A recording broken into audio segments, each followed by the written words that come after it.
Recording in progress. Recording stopped.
Recording in progress.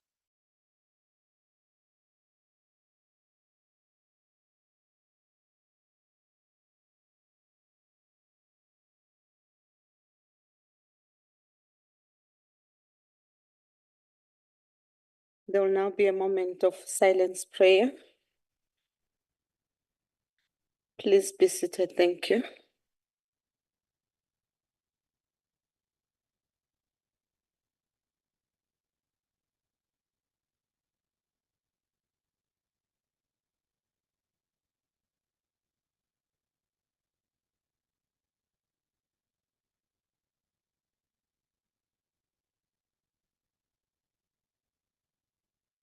Honorable delegates, I would like to remind you that the rules, in particular sub-rule 21, 22, and 23 of Rule 103 apply. In accordance with Council Rule 229, sub-rule 1, there will be no notices of motions or motions without notice.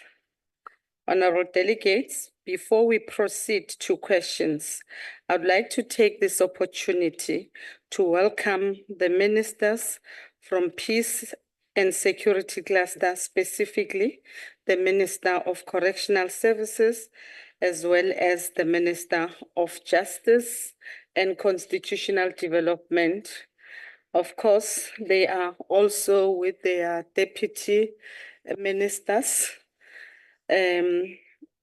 Accordingly, take this opportunity, welcome all the MECs who are here with us today, the SALGA representatives, as well as the permanent and special delegates who attended the sitting today. And I would further like to remind delegates that in terms of Rule 229 of the Council rules, the time for reply by the ministers to a question is 5 minutes. Only 4 supplementary questions are allowed per question. A member who has asked the initial question will then be afforded the opportunity to ask a supplementary question. The time for asking a supplementary question allocated to each member is 2 minutes. And of course, immediately after that, the supplementary question will then be answered by the minister within 4 minutes. And I must also indicate, honorable members, that the supplementary question must emanate from the initial question that was posed before the minister.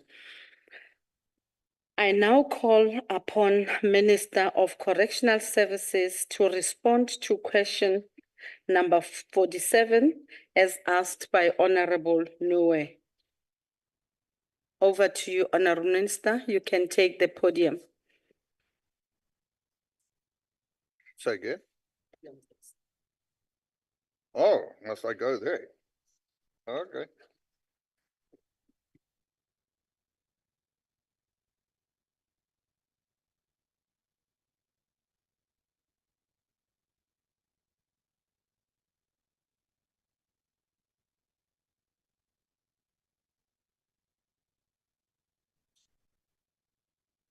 Thank you, Honorable Chair.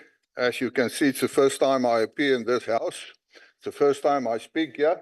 So from my side, it is a privilege to be in the NCOP. So thank you for that words of welcome as well. Let me start, Honorable Chair. The answer to the question is as follows. The Department of Correctional Services deals with the matter of contrabands in terms of Section 119A of the Correctional Services Act, which stipulates that no person may, without authority, supply or convey to any offender a document, intoxicating liquor, dagga, money, or any other article. Dealing with the smuggling of any contrabands receives attention by performing security operations, supported by the implementation of technologies such as integrated security systems. Correctional centers implement security standard operating procedures, known as SOPs, prevention strategies, security awareness sessions, as well as security meetings on a routine basis to prevent and defect the influx of contraband into correctional facilities. Investigations are instituted by heads of correctional facilities to establish how contrabands are found in correctional facilities. That will normally include root cause analysis as well as the methodology of such actions. Requisite remedial action is taken resulting from the outcomes of such investigations. Heightened security measures are put in place at access control points. Searching and recording of all persons entering or leaving correctional facilities starts from the management area, reserved access point.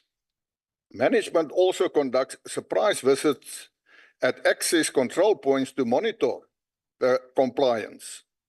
The department is currently investigating the possibility of implementing technologies to deal with and manage risk associated with electronic communication devices within the precincts of the correctional centers. I thank you. Thank you very much, Honorable Minister. I now call upon Honorable Noe. If there is any follow-up question, you may ask. Thank you, Chairperson of the House, and thank you, Minister. Your last statement actually is around the follow-up question regarding the technology systems that you intend to implement within the presence. Maybe what one could then ask, if ever you have any time frame as to when you think you will be able to have this technology system within the presence. Thank you, Honourable Member. If you ask a time frame, I don't have a specific time frame to say from this date to that date, but my answer is as soon as possible. That is what we want. And I also want to say that we must remember when it comes to technology, unfortunately, it costs quite a lot of money. You have quite sophisticated technology, but we must also remember, for instance, let's take jammers. Let's take the Goodwood facility. If you put a jammer in there, then you have complaints from the community because they're close to the facility, as well as the highway, the N1. Say, for instance, there's an accident in that area. Then they say that, well, it's a problem, it's an emergency, and they cannot make any calls. But there is quite sophisticated technology that can I say, counter that problem. But it costs quite a lot of money. And just to inform the House that for the last 5 years, the budget of Correctional Services was cut with 11.7 billion rand. So we do look at these matters. And I want to say again, on the time frame, as soon as possible, we're looking at that. Thank you very much, Honourable Minister. The next follow-up question is from DA, Honourable Gotso. Minister, yes, with reference to the prison raids, your commissioner has recently said that search and seizures are done regularly. But we'd like to get your assurance that these searches happen more frequently. And more importantly, that the corrupt officials that enable these items to be smuggled in and out of the prison cells are brought to book. Will you give an undertaking to this House today to report on the outcomes of the disciplinaries and other processes against the Correctional Services officials and employees who are responsible for the smuggling? Thank you, Chair, Honourable Member. Yes, we are at this moment busy with a project to see that when we have these seizures and these raids, that officials who are involved in that, and I want to put it quite clearly, it's just logic that these contrabands can actually only enter into our facilities when there is colluding with some of the officials. And I will give report on those. I can give you some. Firstly, if I look at the Free State and Northern Cape, and I refer to the total number of seizures or searches conducted from April 24 to August 24, 2 officials were caught in possession of a cell phone inside the unit. 1 official is on suspension and the other official was given a final written warning.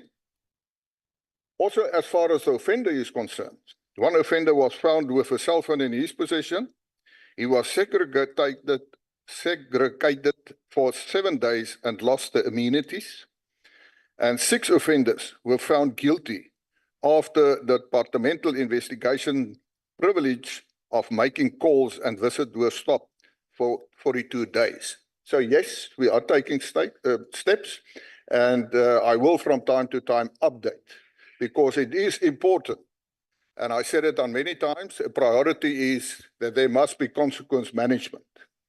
And therefore, we do follow up some of these. There are some problems. There were cases which I inherited where there were no steps taken.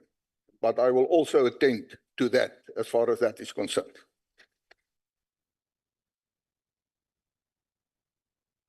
Thank you. Sorry. Thank you very much. Is there a follow-up question from Honorable Siwisa from EFF? Thank you, Chair. That's right. No, thank you, Minister. The question that was asked, I was supposed to ask it, but maybe let me rephrase the question that I am going to ask. Taking into consideration, irrespective of whatever the Correctional Services is doing, to do a search and seize, but for some reason, these items still find themselves inside. So department cannot be reactive, but needs to be proactive, which means that there need to be measures put in place, because some of these people that have got access to cell phones, they are actually opening up for them, because if there were proper measures put in place, we wouldn't be having the issue of Thabo Bester, but leaving that most of the children are on social media, which means that some of these perpetrators are getting ways of communicating with kids on social media. So what measures are actually going to be put in place to ensure that even those corrupt officials, yes, you are going to take action against officers that are corrupt, but what measures are going to be put in place to ensure that none of these items find themselves to actually even find itself in the vicinity of the prisons itself before they can even reach the cells, but there at the entrance point, because that's where the problem is. So what measures are going to be put in place? Thank you. You respond, Honorable Minister. Thank you, Honorable Chair. Honorable Member, you're quite right. And your question is, what measures are we going to take? I think we must be honest towards each other. You will never 100% stop this process because it's part of corruption. The items and the contraband can only get its way into the facility when you have corrupt officials. If I look at the measures, as I said, security measures, and I've also said, from time to time, there are surprise visits to see whether the security measures are actually, can I say, executed correctly. But just to say something, I am also informed, even if you have a corrupt official, you discipline, and their services were terminated, they get rewards from some inmates who was connected to this, can I say, contravention of the contrabands. And when they are even not in the service of the department anymore, then they get the rewards from the inmate. And can I say, the criminals in our facilities. So it's a huge problem. And I say always, if we know how they go at work to ensure that they get these contrabands, then you can start taking steps. But there is one problem. The moment an official is not in the service of the department anymore, we can't do anything. But what is important, I will have to take or have conferences or meetings with the Minister of Police. I think that there should be some or other system monitoring these officials when they were actually fired from the department. And if they are still getting some rewards, then we must ensure that there are specific steps. We must make examples of these people, but that is part of the problem. Thank you, Honourable Chair. Thank you very much, Minister. Is there a follow-up question? Honorable Mokoena? Over to you. Thank you, Chair. Good afternoon, Chair. Good afternoon, Minister. My question to you, Minister, is in regards to the escape of Thabo Bester in one of your prison facilities in Mongabong. My question is, what has the department done so far with regards to the service provider that was responsible at the time of his escape? Details, please, as to, because we heard in the news that the service provider still continued working and providing the services. What has happened so far? What has happened to the officials that have been found to have helped him to escape as well? Just put us into confidence about that matter. Thank you. Thank you, Honourable Chair, through you, Honourable Member.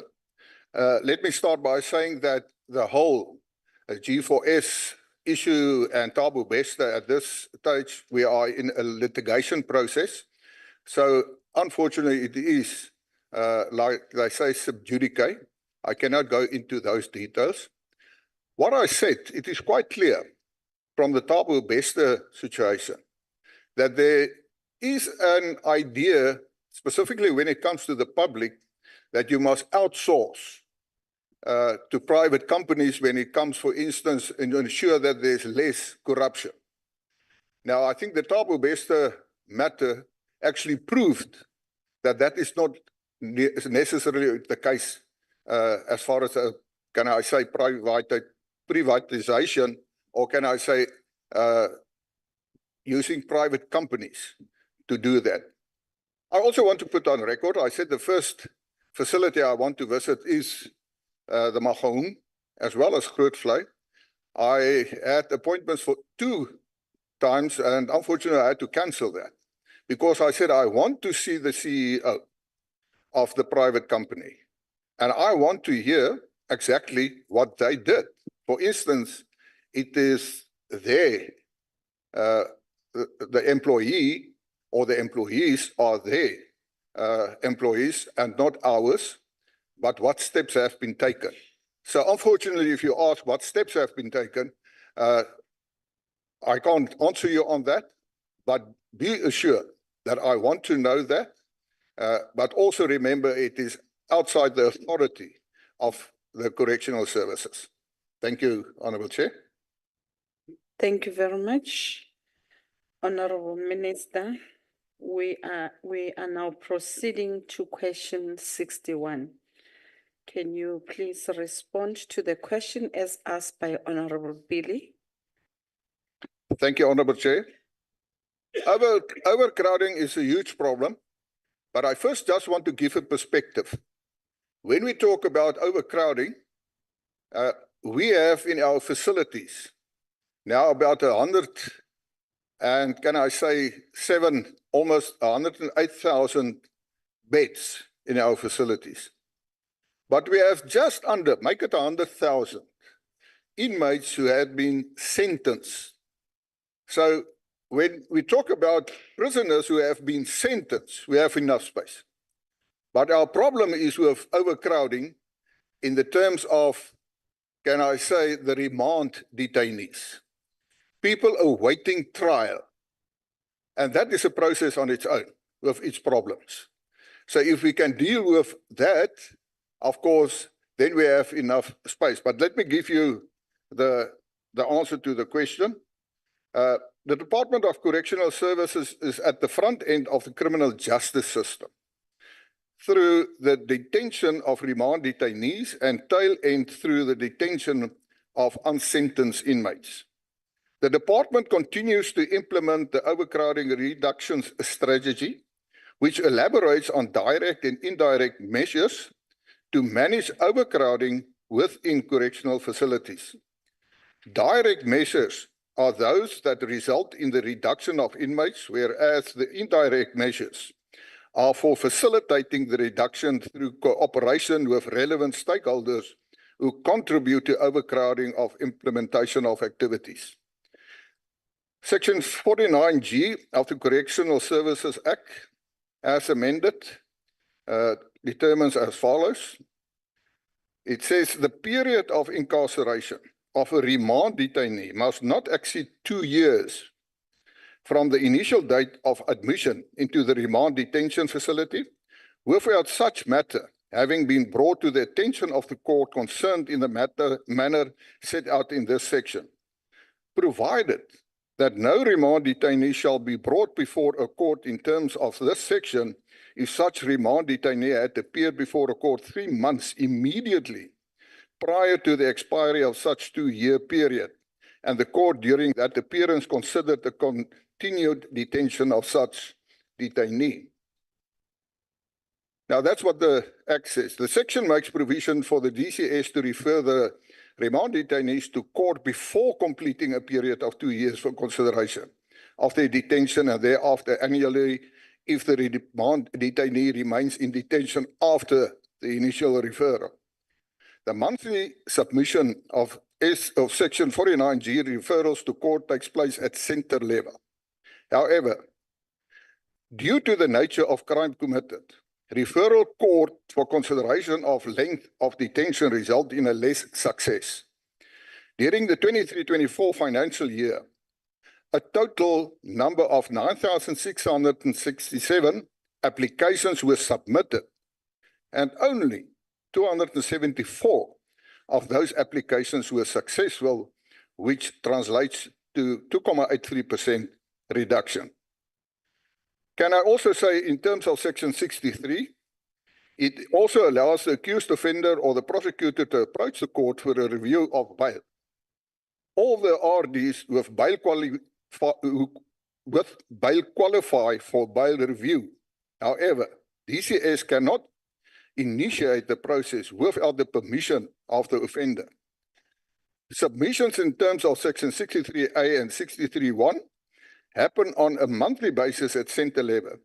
For the financial year 2023-24, a total of 19,391 referrals to court were processed, and only 5,091, 26%, were successful. So that is a bit of a problem. Thank you, Honourable Chair. Thanks, Honourable Minister. Is there a follow-up question, Honourable Billy? Thank you very much, Chairperson. Look, I think the reality is that the issue of overcrowding cannot only just be resolved by correctional services. It is clear from your response, Minister. But also, it is quite clear that there isn't any clear plan to deal with this problem. So my question to you, Minister, is to ask you that, does the department have a long-term plan to deal with overcrowding in South African prisons? And does those plans include learning from other countries, learning from other prisons in other parts of the countries, in the world rather, basically benchmarking the best practices from across developing nations who are successfully dealing with this phenomenon? Because as I've correctly said, that it is quite clear that our prisons, in fact, more than 10 of our prisons in the country have got an occupancy rate of over 200%. And ultimately that becomes your problem. If there's fires that break out in those prisons, if there are issues, it becomes the problem of the correctional services. So the primary duty lies with correctional services to have a plan in place on how to deal with this problem. So my question to you is that, are you putting in place a long-term plan? Are you looking elsewhere to see beyond other departments in government on how you as Correctional Services are wanting to deal with this problem? Can you please respond, Honorable Minister? Thank you, Honorable Chair, Honorable Member. Yes, we do, which include, for instance, you referred for benchmarking. Yes, we are looking at certain countries, specifically from the South Americans, America, in terms of how they dealt, because it's no use to go to Denmark or Sweden to see how they deal with it. It's different situations. So when we want to benchmark, we must look at countries that have the similar problems and type of crime as we have in South Africa. So that is on the card or on the planning. But with that, the whole criminal justice system must, as the different sectors come together and see how we can address not only overcrowding when it comes to correctional services, but the whole criminal justice system. To give you an idea, we have remand detainees. They couldn't afford 100 Rand bail, but it's costing the taxpayer 400 Rand a day to keep that person in our facilities. So I do believe that we must get together as the cluster or criminal justice system and to look at the reform of sentencing. There should be surely other ways to deal with such a case. We have illegal immigrants, about more than 22,000 in our facilities. Can I say remand detainees awaiting trial? There should be a process to see how we can deal with those matters and take them out of our facilities. So that's part of the long-term discussions to see how we can come forward with a new reformed criminal justice system. But as I've mentioned, it's not only dependent on correctional services, the police are concerned or also involved there, the Department of Justice is part of that. I can say that I had a meeting with the Minister of Police because one of their problems, and that's not in terms of overcrowding, but you have a situation where people in our facilities are continuing with their criminal work outside the facility. And that makes it difficult to the police. But as I said, that's not specifically as far as overcrowding is concerned, but we are working together to see how we can solve it. So my answer, yes, there is a long-term, can I say, strategy how to solve the overcrowding. Besides, of course, that we must get a new prison somewhere. It's going to cost quite a lot of money, but we do have projects at existing facilities where we on our own, some places in, of course, with public works, to expand our space, to create more space for people and bed space, to ensure that in that sense we can also reduce the overcrowding. Thank you, Honourable Chair. Thank you very much, Minister. The next question is from ANC, which will be asked by Inkosi Honourable Nongonyane. Chairperson and honourable members, good afternoon. Thank you, Honourable Minister, and afternoon to all the ministers and deputy ministers. My colleague Billy has stolen my thunder, but I understand you, Honourable Minister, to indicate that there is a need for an integrated approach of the whole sector to work together. We know that the awaiting trial prisoners, sometimes they are being released and our people, because are sick and tired of these criminals and ragamuffins that are stealing their fruits of freedom and therefore take the law into their own hands. And the Department of Police has responded positively to arrest many people in the country. Hence, there will be a need for the expansion of the facilities. Now, you say you have got a plan. Will you be able, therefore, to present that plan to us with a view to oversee it, to make sure that you are working hand in glove together, including, of course, the Ministry of Justice, because we believe that justice delayed is justice denied. So if, therefore, these matters are brought before court sooner, and then prisoners are actually caused to undergo their sentence, it will be better. We invite your comment in this regard. Thank you, Chairperson. Thank you, Honourable Member. Can you please respond, Honourable Minister? Thank you, Honourable Chair, Honourable Member. I want to say that you're actually referring to the situation where we had some amnesty to reduce, for say, low-risk prisoners, where the President actually came forward with some reduction of certain sentences, and where those people were released. But that is exceptional. I personally don't believe that just because of overcrowding, that now we just have to put people on parole to ensure that we have more space in our facilities. When it comes to parole, it must be a merit-based decision, objective. That is what we need. But you asked whether I will come forward with a plan, and I will, of course, we are busy with it. We will come forward, and we will share it with Parliament, because that's part of our accountability, to see how we can solve this problem. But it is a process, as I said, involve the other people in the cluster of security, the JCPS cluster of cabinet, to see how we can resolve it. Thank you, Honourable Chair. Thanks, Honourable Minister. The next question is asked by EFF, Honourable Gerike. Thank you, Chair, and good afternoon, Minister, and all other colleagues. Chair, I have a question to read, but I have some difficulty.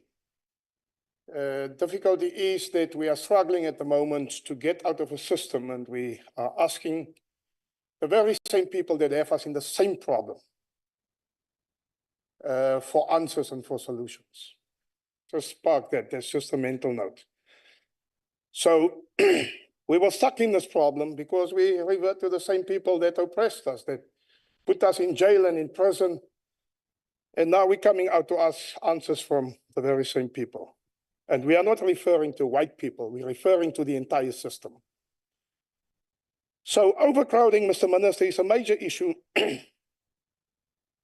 remand centers and facilities. And it has been a significant feature of imprisonment in South Africa for decades. So in light of this, did the management of DCS submit proposals to the NPA and even the Department of Justice to emphasize the issue of overcrowding and the affordability of bail to many first-time offenders or petty crime perpetrators? And if so, please provide details in this regard, in other words, statistics, because you have people in prisons at the moment that cannot afford a meager 100 rand bail, but he's in prison. When he comes out there, he loses his job. It's another burden on the state, on the social system, social security system. So please supply details to us, Mr. Minister, as to the way forward, maybe to alleviate the immediate problem to release those that cannot afford bail. Thank you very much. Thanks, Honourable Member. Can you respond to the question, Honourable Minister? Thank you, Honourable Chair, Honourable Member. Let I put it very clearly. When it comes to prisoners, as far as I'm concerned, it's not about white, black, coloured, or Indian. They are prisoners, and depending on the sentence, they will serve their sentence. If they can go on parole on an objective way, then they will do so. There's no preference from my side when it comes to race or anything like that. You're asking for, and you're actually emphasizing, and that's what I said, it is a process. You referred to the NPA, and you referred, for instance, people cannot afford 100 rand, as I have already said. if you want to have a submission at this moment, then I say that we are in a process, but you will understand when it comes to sentencing reform, and that's what I said. Sentencing reform includes the NPA, the magistrate courts, to see, for instance, if a person cannot afford R100 bail, how to solve the problem. Unfortunately, the Department of Correctional Services, we cannot make decisions. We cannot determine that this person's bail should be lowered or should be taken away. That's for the courts. And I always say, and you're quite right, if we look at our police, they're doing a good job at the moment. They are arresting a lot of people. And in the end, those bad people are going to become my clients. And we have to accommodate them whether we like it or not. Part of the strategies, which I did not mention, and I say this because I have to explore that properly. From 2016, there was a decision to say that all cells at police stations may not be used for trial-awaited people, or can I say detainees. I think we must go back to that because there are benefits. The space is there. Whether you pay the Department of Correctional Services, the taxpayers' money, or the police, it doesn't matter. But another benefit, if we go back to that system and use the cells at our police stations, when you're in Cape Town and you come to Parliament in the morning in peak hour, you will find all these blue lights and this van, and everybody must get out of the way because they're on their way to court. Now, I am told that those prisoners or those detainees, they feel like celebrities because we are driven around with blue lights and everybody must make space for us. And I think those are the issues we will have to address. I've said to my people, I use the Afrikaans expression always to say, dis die klein jakkelsies wat die wingerde verwoes. Now, these blue lights with the detainees and the prisoners is a klein jakkelsie because I think they are celebrities. They must realize they are not celebrities, they are prisoners. Thank you. Thank you, Chair. Thank you, Honorable Minister. I'm now moving on to Freedom Front Plus. Is there a follow-up question, Honorable van den Berg? If so, you may proceed. Thank you, Chair. Yes, to a large extent, I think we've exhausted this issue, but I also have a question. Maybe I can shed a little bit more of an angle to it. Minister, an effective parole system leads to a situation where experienced criminals can gain access to new, relatively more innocent demand detainees. How should our parole system find balance between protecting the community by removing the perpetrator and having the prisons serve as a training ground for criminality? Thank you. You may respond to the question, Minister. Thank you, Honorable Chair. What we do in Correctional Services is to look at that matter.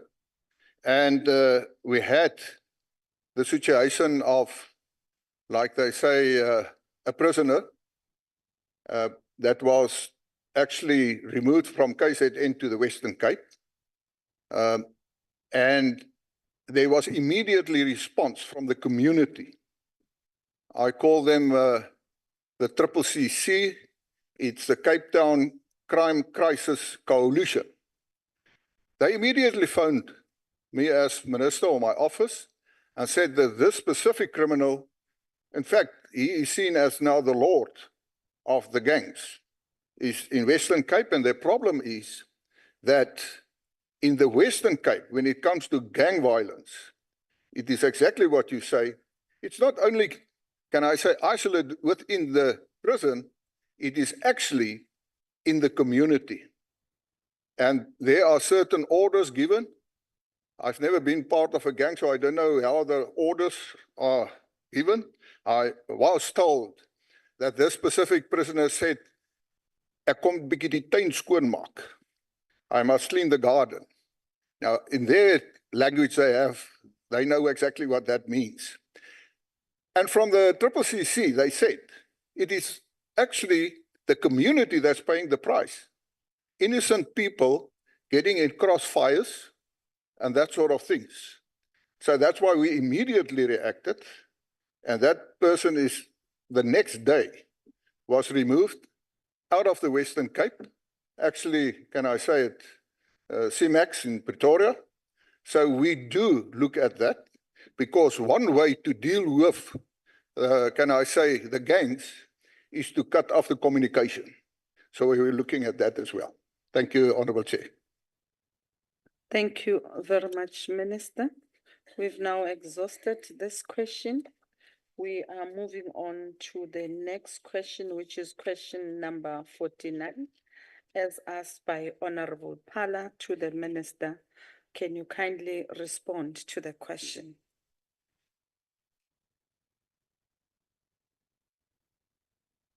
Thank you, Honourable Chair.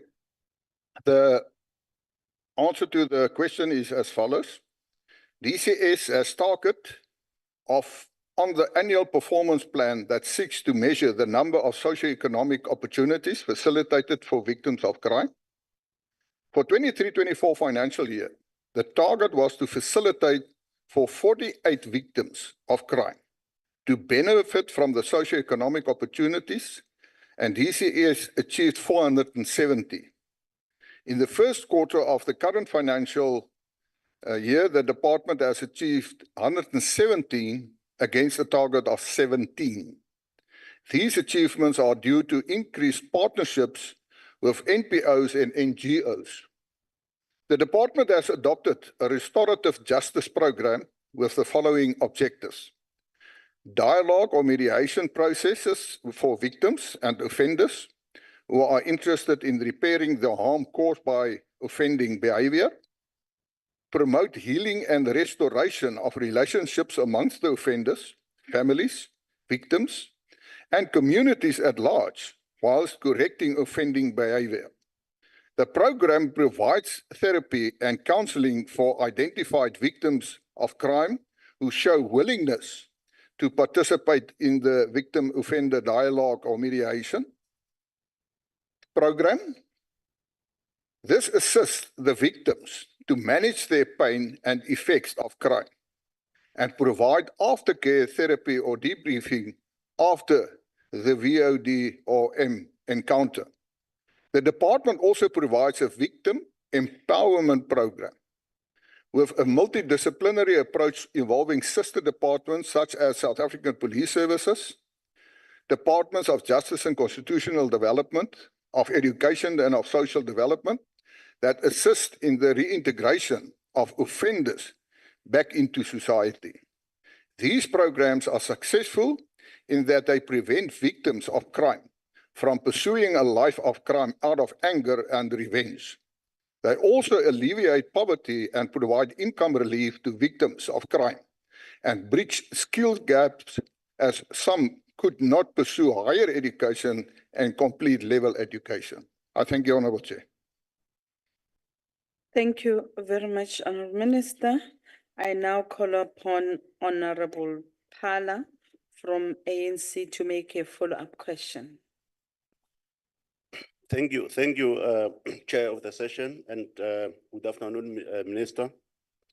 You have partly answered the question, but Minister, there is a strong perception, public perception, that the department focuses more on offenders and ex-offenders in terms of socioeconomic empowerment. The victims of crime, are seen not to be assisted. You have answered, you have put some question, some numbers there, Minister, but I think we need much more, to assist victims of crime. And, Minister, how can the department, make sure that that is done within a short period of time, to deal with those public perceptions? Thank you. Thank you very much. Would you please kindly respond, Honourable Minister? Thank you, Chair. I want to start by saying that we must just remember when it comes to victims, the department don't have authority over those people to ensure that they, for instance, do participate in a victim, can I say, dialogue with the offender. So we don't have that authority because, I mean, the victims are citizens of South Africa. We do have control on our offenders, that's true.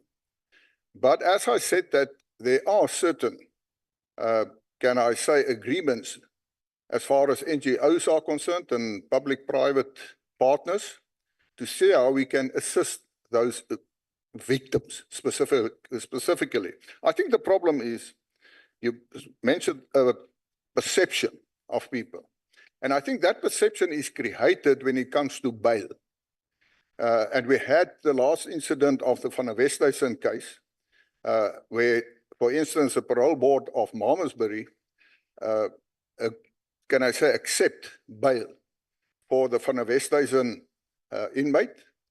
And that created an outcry because the victim was actually told, but you must now learn to forgive, from one of the parole members on the board. So that creates the impression that the victims are not heard. There are certain rules when it comes to parole, when it also involves victims. From my side, I want to see that victims play a bigger role when it comes to parole. And I know the question is about how do we assist them, for instance, in creating jobs for them, because many of them, for instance, after such offense, it's very difficult. But I want to say, because you've mentioned the perception, so we're looking at that as well. But we will continue to see if we can get further agreements with more NGOs and private partnerships, public-private, can I say, agreements to those institutions where they can assist specifically when it comes to, can I say, the victims of crime. Thank you, Honourable Chair. Thank you very much, Honourable Minister. I'm now inviting EFF through Honourable Kennedy to ask a follow-up question.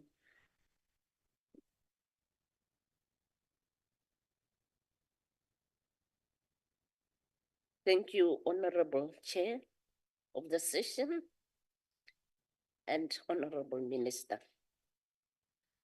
Minister, when someone experiences a crime, the community expects that they will be supported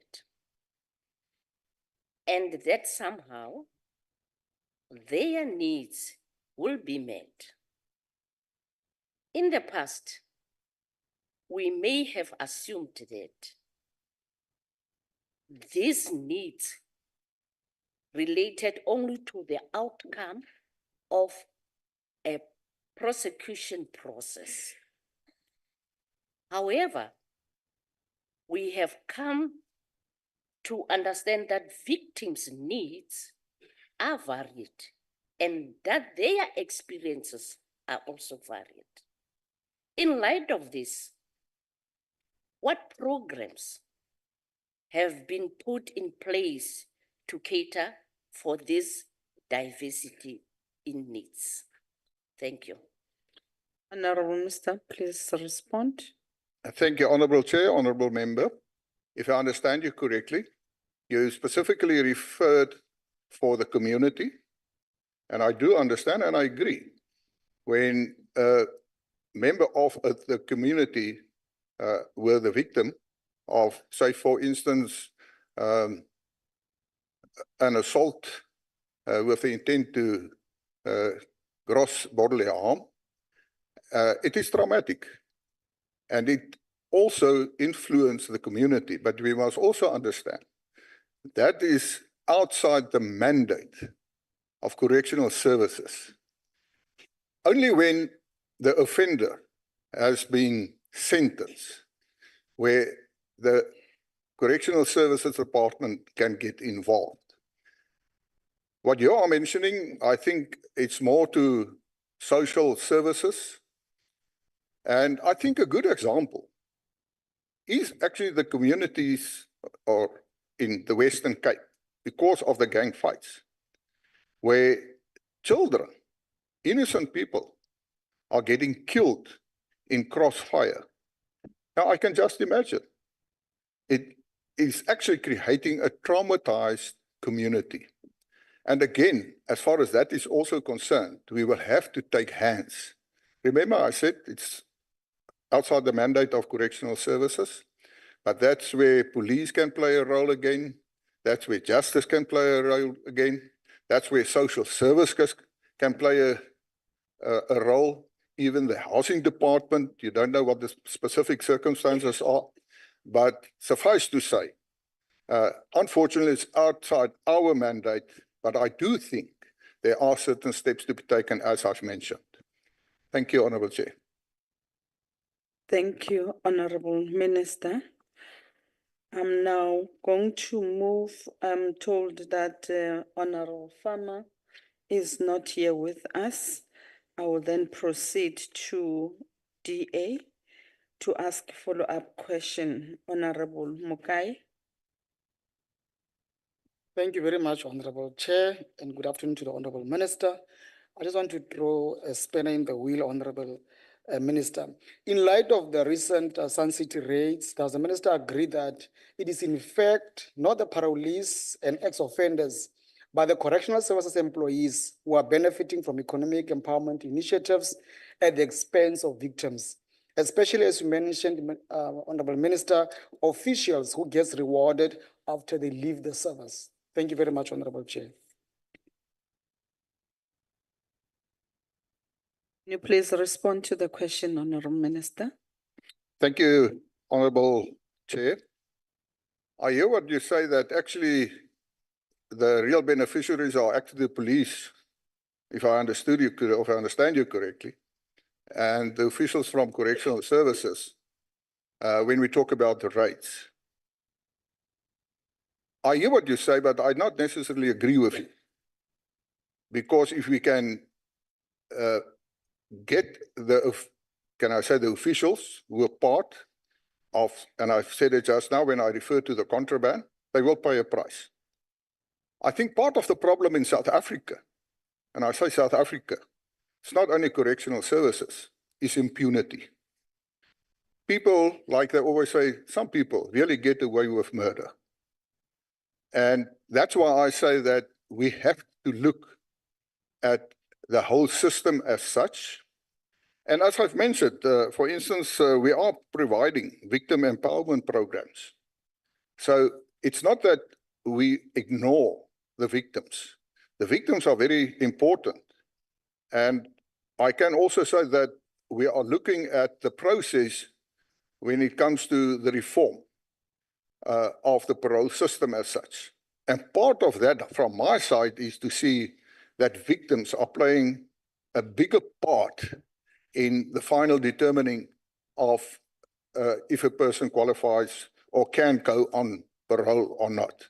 So we have our victim empowerment programs and we will continue with that. Thank you, Honourable Chair. Suddenly there's a change here. Thank you, Honourable Minister.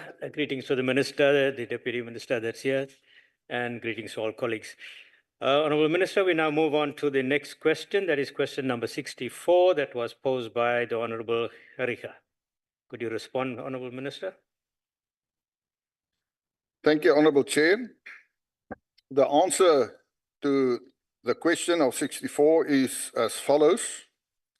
Yes, the department is implementing compulsory education, which is aligned to the following legislative framework. The Constitution of the Republic of South Africa, read together with Chapter 4, Section 41 of the Correctional Services Act, as amended, the Department of Correctional Services makes provision to offenders to gain access to as full a range of programs and activities, including needs-based programs as is practical to meet the educational and training needs of sentenced offenders. DCS ensures that development programs are marketed to all offenders. The department has a compulsory education. Note the compulsory education for the offenders aged 30 years and below, which is incorporated in the standard operating procedures and part of the sentence plan. This compels the offenders who have not yet acquired a level of education equivalent to grade 9 or above level 4 to attend offender development programs, that's formal education and skills development. The DCS skills training programs offered are accredited, and this means we are providing what is demanded by the market. In addition, DCS is supported through partnership with various stakeholders to achieve on the skills training mandate. The National Skills Fund and SASITA are major role players to support DCS. Other SITA, for instance, manufacturing, engineering and related services sector, education and training authority, also supports DCS in the provision of skills training to inmates. The skills that offenders and parolees have acquired, some are involved in community projects where they, amongst others, build houses for community members, renovate schools and school furniture, and various other community projects which directly or indirectly benefit victims of crime and indigent families. SASITA continues to fund the training of offenders on vocational and occupational skills programs. In preparation towards the insourcing of the nutrition services, the department has successfully trained more than 352 offenders on the accredited chef assistant and baking skills programs at the previously 8 outsourced management areas. Thank you, Chair. Thank you, Honourable Minister. And now we have a follow-up question from the Honourable Gericke. Thank you, Chair. Ek slaan nou oor na my moedertaal toe, Minister. Jy sien die probleem is toerekeningsvatbaarheid. Want as jy nie 'n mate van geleerdheid het nie, en jy verstaan nie wat jou daad gaan beteken vir die ander ou nie, dan steek jy hom in die mes of jy maak hom dood. There's no level of accountability. That is the thing. Nou, die vraag hierso gaan oor verpligte opleiding. Jy het genoem dat van het verplig 30 en onder, maar aan die ander kant maak jy wet ook voorsiening vir 'n opsie in geval die ouens wil deelneem. Ons vra juist as die EFF of ons die verpligte opleiding kan kry, sodat ons meer produktiewe gevangenes terugsit in die gemeenskap. En sodat hulle ook ekonomies kan bydra. Nou vra ons verder hierso, dat as daar vennootskappe wat bespreek, as jy het genoem van die CETA's, ons waardeer wat jy sê, maar ons sal dink dat ons die departement van hoër onderwys en selfs ook van primêre onderwys moet betrokke kry om opleiding te gee, sodat mense begin verstaan. Jy moet onthou, daar's 'n groot groep van ons mense, van my kleur mense, wat ongeleerd is en wat buitekant die stelsel val. Ons moet die mense opvang in 'n stelsel, en soos jy die syfers genoem het, 100,000 gevangenes. Dis 'n groot mark wat jy het. En ons moet die mark werk, want die mark recycle aanhoudend elke jaar. So, ek gaan u vir ons 'n onderneming gee dat u verder sal gaan met vennootskappe, met ander skills development organisasies, departement van onderwys en so aan, sodat ons 'n basic level, 'n basiese vlak van onderwys kan kry, ook by die gevangenes. Baie dankie.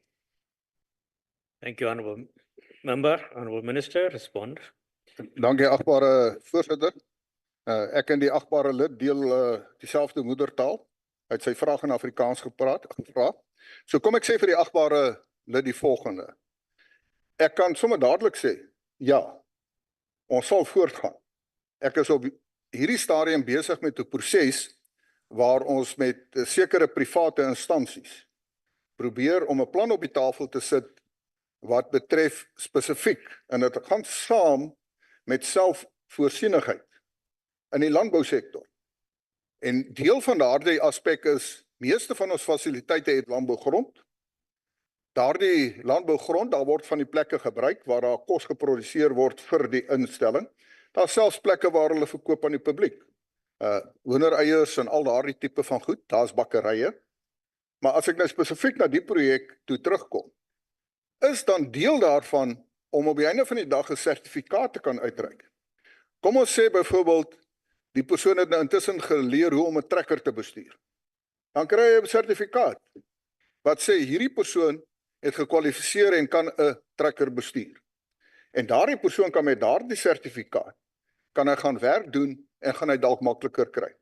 As dit kom, nou gesê, soos ek gesê het, alle prisonniers 30 jaar en jonger word verplig. Want daar's baie van daardie mense wat hulle het graad 3 of graad 4, dat hulle wel dan die onderwys kursus moet doen om hulle daarom te kry op die vlak van sê graad 9 en selfs verder. Daar is ongelukkig ook van diegene wat bo 30 is, soos wat Ina verwys het in 'n mate. Baie van hulle, jy kan nou sê nee, maar jy moet nou gaan deelneem aan hierdie proses, maar hulle gaan nie slaag nie. Dan kyk ons na ander metodes om te kyk waar mense hulle vaardighede in terme van praktiese voorbeelde dat as hulle geïntegreer word in die samelewing, dat hulle bydra kan lewer. Kom ek vat byvoorbeeld vroulike gevangenes. Hulle leer byvoorbeeld hoe om hare te doen. En van hulle is uitstekend daarmee. Baie van hulle kom agter hulle het besondere kwaliteite en talente. En dan kry hulle 'n sertifikaat. Daar is suksesverhale waarvan daardie mense hulle eie besigheid begin het, 'n haarkapser besigheid geword het. En ek dink dis die voorbeelde wat ons nou moet kyk om dit verder te bevorder. En ek kan dadelik vir die agbare lid sê, ek gee die onderneming dat ons sal voortgaan om te kyk hoe ons dit kan uitbrei en meer geleenthede gee. Want op die einde van die dag, dan sê ek ook, agbare voorsitter, kom ons sê dat 'n prisonnier 10 jaar vonnis gekry. Na 10 jaar is daardie persoon uit ons fasiliteite uit. Korrektiewe dienste kan nie kom sê, nee, maar jy het jou nie behoorlik gedra nie, ons dink ons sê jou nog 10 jaar. Ons kan nie. En daarom is daar 'n verantwoordelikheid op korrektiewe dienste, om te verseker dat die reïntegrasie van ons prisonniers moet suksesvol wees, wat op die einde van die dag weer 'n bydrae kan maak tot die mense van Suid-Afrika en ook om Suid-Afrika te bou. Dankie, thank you, Honourable Chair. Thank you very much, Honourable Minister, for that explanation. Now we move on to the next follow-up question, Honourable Godsell, the DA. Thank you, Deputy Chair. Minister, yeah, it's indeed very good to hear about all these programs, and it's really heartening to hear that there's actually a plan in place, and even for those who perhaps aren't as qualified as others. But let's just say, for argument's sake, one of the main VBS looters are finally imprisoned for stealing money from the Limpopo Gogo Stokvel. And they now found themselves in an orange overall. What type of educational program could your department offer to, for example, an educated person, or someone who is considered a leader in their community, or even someone who is the president of an organization, to assist and compel that person to rehabilitate them, someone who is not only a thief, but somebody who is so unscrupulous that he would steal from the poor? Thank you, Honourable Member. Honourable Minister, your response, please. Thank you, Honourable Chair. Now, let I say, I don't want to get in this spat down here.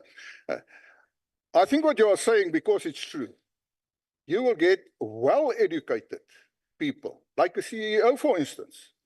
I mean, what education are you going to give that person when it comes to really education in terms of qualifications? But we do have other services. And let me also say this. When I refer to these educational services and everything, it's not something new. It's always been part of correctional services, where the correctional services tried to educate people. But coming to your specific category, that's when you bring in the psychiatrists, the criminologists, and those people. And they, can I say, engage with these people. Because in the end of the day, a criminal or a prisoner must understand that what he or she did was wrong. It was not in the interest of the people of South Africa. And that's not easy. Because part when it comes to parole, I personally have to deal only when it comes to lifers. People got life sentence. And what I saw on my table is quite a lot of them are in a state of denial. They do not, can I say, admit that they've done anything wrong. So that's a big problem. But that's more a psychological issue. So we are providing those services to see that well-educated prisoners can also be rehabilitated in a certain sense. Thank you, Honourable Chair. Thank you very much, Honourable Minister. Honourable colleagues, let me remind you of Rule 46 in our handbook of members passing in between the speaker as well as the person that is on the podium. Thank you very much. Now move on to the next follow-up question, and that's from the Honourable Ngobo of the MK Party. Thank you, Honourable Chair. Honourable Minister, there is a high rate of recidivism in South African prisons, with approximately 70% of released prisoners re-offending within 2 years. Does this indicate a need to reassess or re-strategize the current transition or educational programs? If so, how does the department plan to address this issue? Thank you. Thank you, Honourable Member. Honourable Minister, your response. Thank you, Honourable Chair. Let me say this when it comes to recidivism. It is a problem. And I always say you have to identify the problem before you know what steps to be taken. Now, firstly, at this moment, we don't have an official, can I say, figure when it comes to recidivism. Some people say reoffenders of those people who got back into society is 88%. Some say 90%. Some say, no, it's not that high. I am informed that the world average is about, say, around about 30%.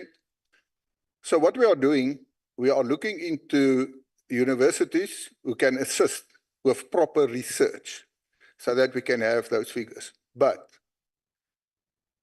I've mentioned and I said what programs we have to see if we can get people and that is where rehabilitation comes in. There are specific programs for rehabilitation. And the whole aim for that rehabilitation is to ensure a successful reintegration of the person into society. And there are different, can I say, programs to do that. And we will further focus on that because that is one challenge. And I want to say that if it may, that I have a certain legacy as Minister of Correctional Services. I would like to see that when we talk about recidivism, that we can bring the number down. Because then we can say that we succeeded to ensure that the reintegration process and programs did work, and that would benefit South Africa. Thank you, Honourable Chair. Thank you, Honourable Minister. We now move on to the next follow-up question from the Honourable Medupe, the ANC. Thank you very much, and thank you for the response, Honourable Minister. Honourable Minister, earlier on your response to Honourable Gelrick partly covered the question that I want to ask. Honourable Minister, on your responses, I struggle to pick up as whether the department has got a program that is able to follow the progress of the ex-offenders in using their skills. Thank you very much. Thank you, Honourable Member. Honourable Minister, your response, please. Thank you, Honourable Chair. Can I say to the Honourable Member to just give you some indication, referring to recidivism, on our adult education training program, I have here the total number of offenders participated, and that is specifically the compulsory education program, 30 years and below, as at June 24 this year.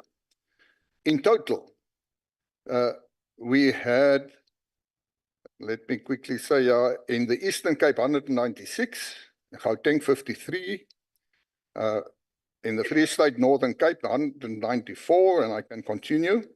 In the end, the total people involved were 882 males and 107 females, a grand total of 989 who participated in this specific program. And we do believe with those programs, we will be able, when it comes to reoffenders, to make a difference. It's a small part. It's not the complete one, but that's part of it. And of course, as I said, other programs which will then be followed. Thank you, Honourable Chair. Thank you very much, Honourable Minister. That brings us to the close of the question 64. Now we move on to question 55 that was posed by Honourable van den Berg of the Freedom Front Plus. Honourable van den Berg, Honourable Minister, your response, please. Thank you, Honourable Chair. The reply and the answer to the question is as follows. The Department of Correctional Services provide access to development programs to offenders. The following are the delivery areas offered to offenders, leading to a full or a part-time qualification. Adult education and training levels 1 to 4, with an exit certificate obtained from DHET as General Education and Training Certificate. This qualification is equal to NQF Level 1. Further education and training, grade 10 to 12, is offered as at DCS full-time schools. The exit qualification is grade 12, which is equal to NQF Level 4.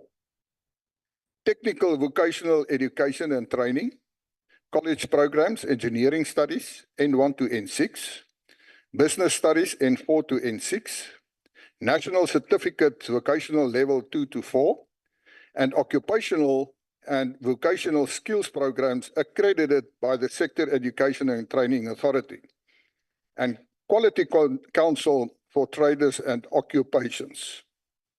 Offenders can also obtain qualification as coaches in various sporting codes. The department provides access to development programs to offenders. The following institutions offer full or part qualifications. The Department of Higher Education and Training to AET, Department of Basic Education for FET, Department of Higher Education and Training to TVET colleges, various CETAs for accredited for various skills programs, various qualifications accredited by Sporting Federation. DCS has registered TVET examination centers with the Department of Higher Education and Training, accredited offender workplaces with QCTO and CETAs.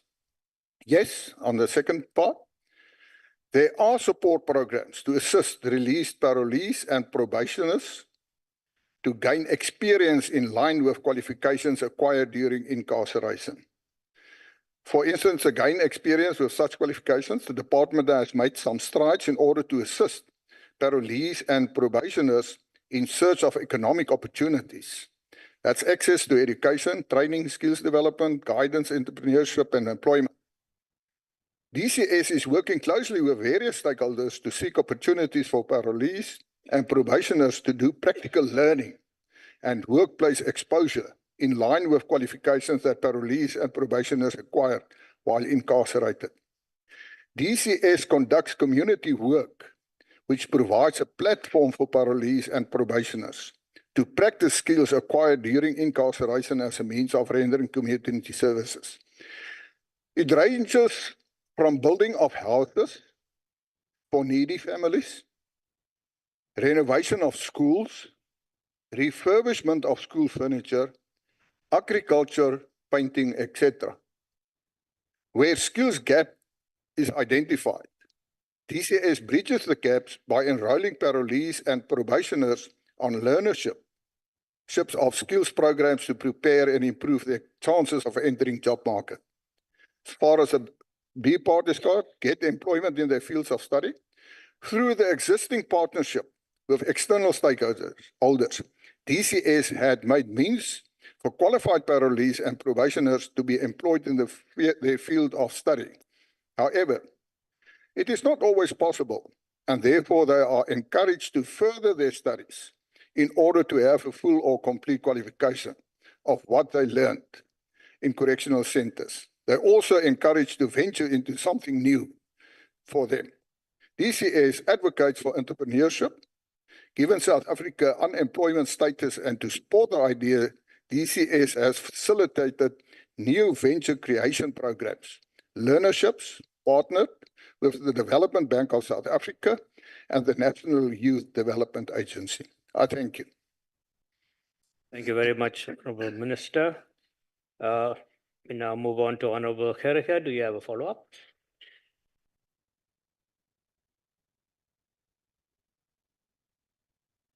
I'm sorry, Chair, it's, did you ask Gericke or Van den Berg? Deputy Chair is Van den Berg. There we Sorry, go. sorry, Honourable Van den Berg, sorry. Then it's my turn. Minister, daar's 'n Afrikaanse gesegde, naamlik ledigheid is die duiwel se oorkussing. The English version of the saying would probably be idleness is the devil's workshop.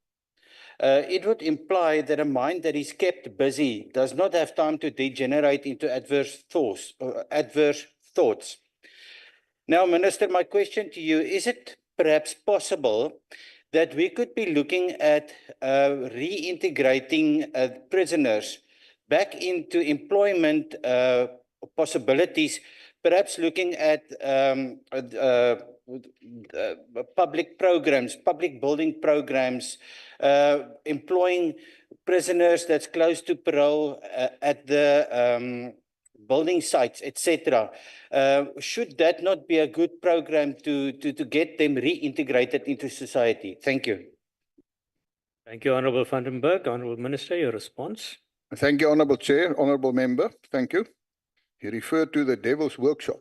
That's a new one. But that's why we do have workshops in correctional services, where, for instance, furniture are manufactured, when it comes, for instance, to artisans, when it comes to steelworks. I can say to the Honourable House that all the furniture in my office in Pretoria has been manufactured by prisoners. All the furniture.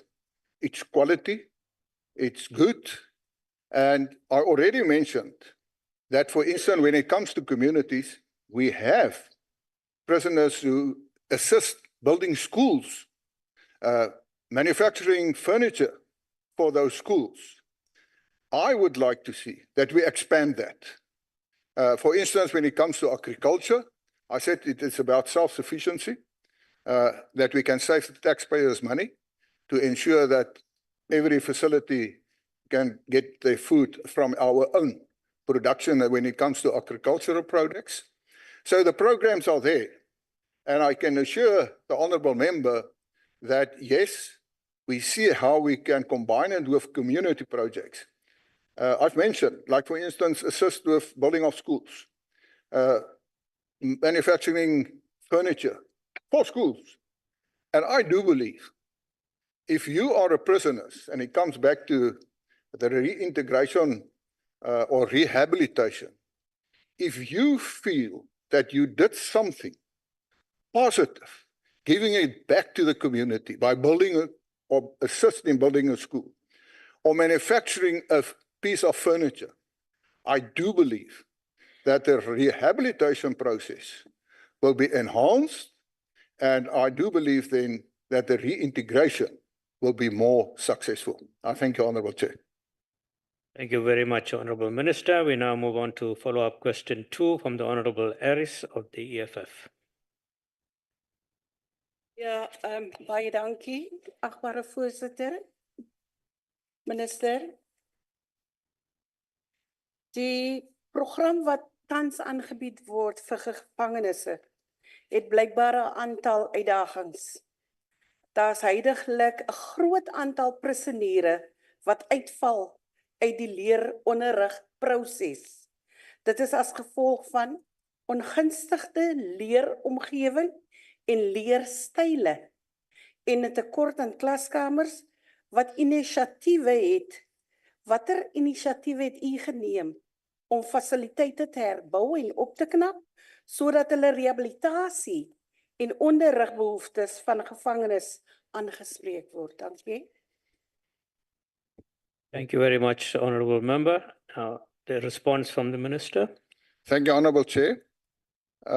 Ek het net ook gesê en ek verstaan en kan ek vir die agbare lid sê, dit gaan nie hierso oor spasie. U verwys na byvoorbeeld ongunstige omstandighede, byvoorbeeld daar waar die onderrig gegee word, is dit te beknop.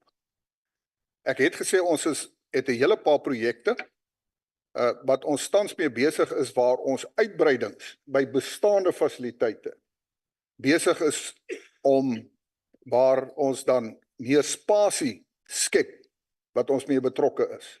So dit gaan deel kan wees vir dan om dit meer gunstig te maak vir daardie omstandighede.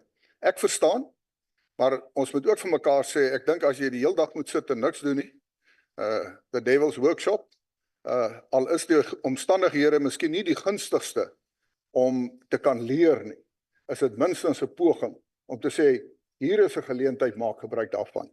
I thank you, Honourable Chair. Thank you, Honourable Minister. We now move on to follow-up question 3 from the Honourable Pienaar of the DA. Thank you, Chairperson. Agbare Minister, welkom by die opreis van die parlement. Hoe reis, dankie, Sonja. Minister, sal die minister kyk na die moontlikheid in samewerking met ander regeringsdepartemente om die werkgewers om werkgewers belastingvoordele te gun wat gevangenes in diens neem wat al tyd uitgedien het en so weer probeer 'n bydrae te maak tot die samelewing en die werkloosheidskrisis onder beheer te kry. Dankie. Thank you, Honourable Member. Honourable Minister, your response, please. Thank you, Honourable Chair. Agbare lid. Ja, ek sal graag. Maar dit hang af van die minister van Finansies. Want hy bepaal of daar 'n bepaalde afslag op belasting kan wees as jy sekere inisiatiewe neem. Ek onderneem. Ek kan met hom praat of hy dit gaan toelaat. Ek sê altyd politici is baie lief om beloftes te maak. Ek is versigtig om beloftes te maak. Want ek glo as jy 'n belofte maak, moet jy dit kan uitvoer. Dis buite die beheer van korrektiewe dienste, maar ek hou van die idee. Daar is natuurlik sekere projekte waar byvoorbeeld tans 'n werking is waar werkgewers, veral wat dit as dit by die jeug kom, wat hulle sekere subsidies kry. Jy verwys nou na spesifiek, die agbare lid verwys nou spesifiek na byvoorbeeld verminderde belasting. Ek is nie bewus dat daar verminderde belasting is nie, maar daar is byvoorbeeld subsidiering wat dit betref. En soos ek sê, dit bestaan juis alreeds veral wat die jeug betref. En dit kan 'n goeie idee wees dat mense dit dan kan uitbrei, ook na byvoorbeeld gevangenes wat dan weer in die samelewing kom om dit ook op hulle van toepassing te maak. En ek onderneem vir die agbare lid dat ek sal die saak verder opneem. Ek hou van die idee. Dankie, thank you, Honourable Chair. Thank you, Honorable Minister. We now go on to the next follow-up question that comes from the Honorable Nkosi Nkonyana. Umgcinisihlalo namalungu alendlu abekekileyo. Ndiyabulisa. Okokuqala ndiyabulela ndibamba ngazo zozibini kumalungu alendlu athe aphamisa. Sorry, Honorable Chair. I just want to get, because Honorable Member, could you please take your seat? I just want to make sure there is translation services. I don't see it, yeah.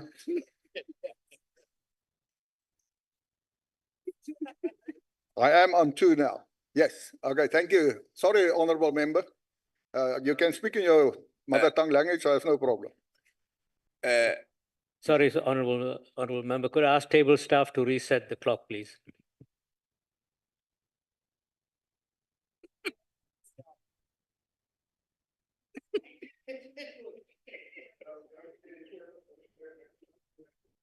Yonqaphelisa ke sihlalo.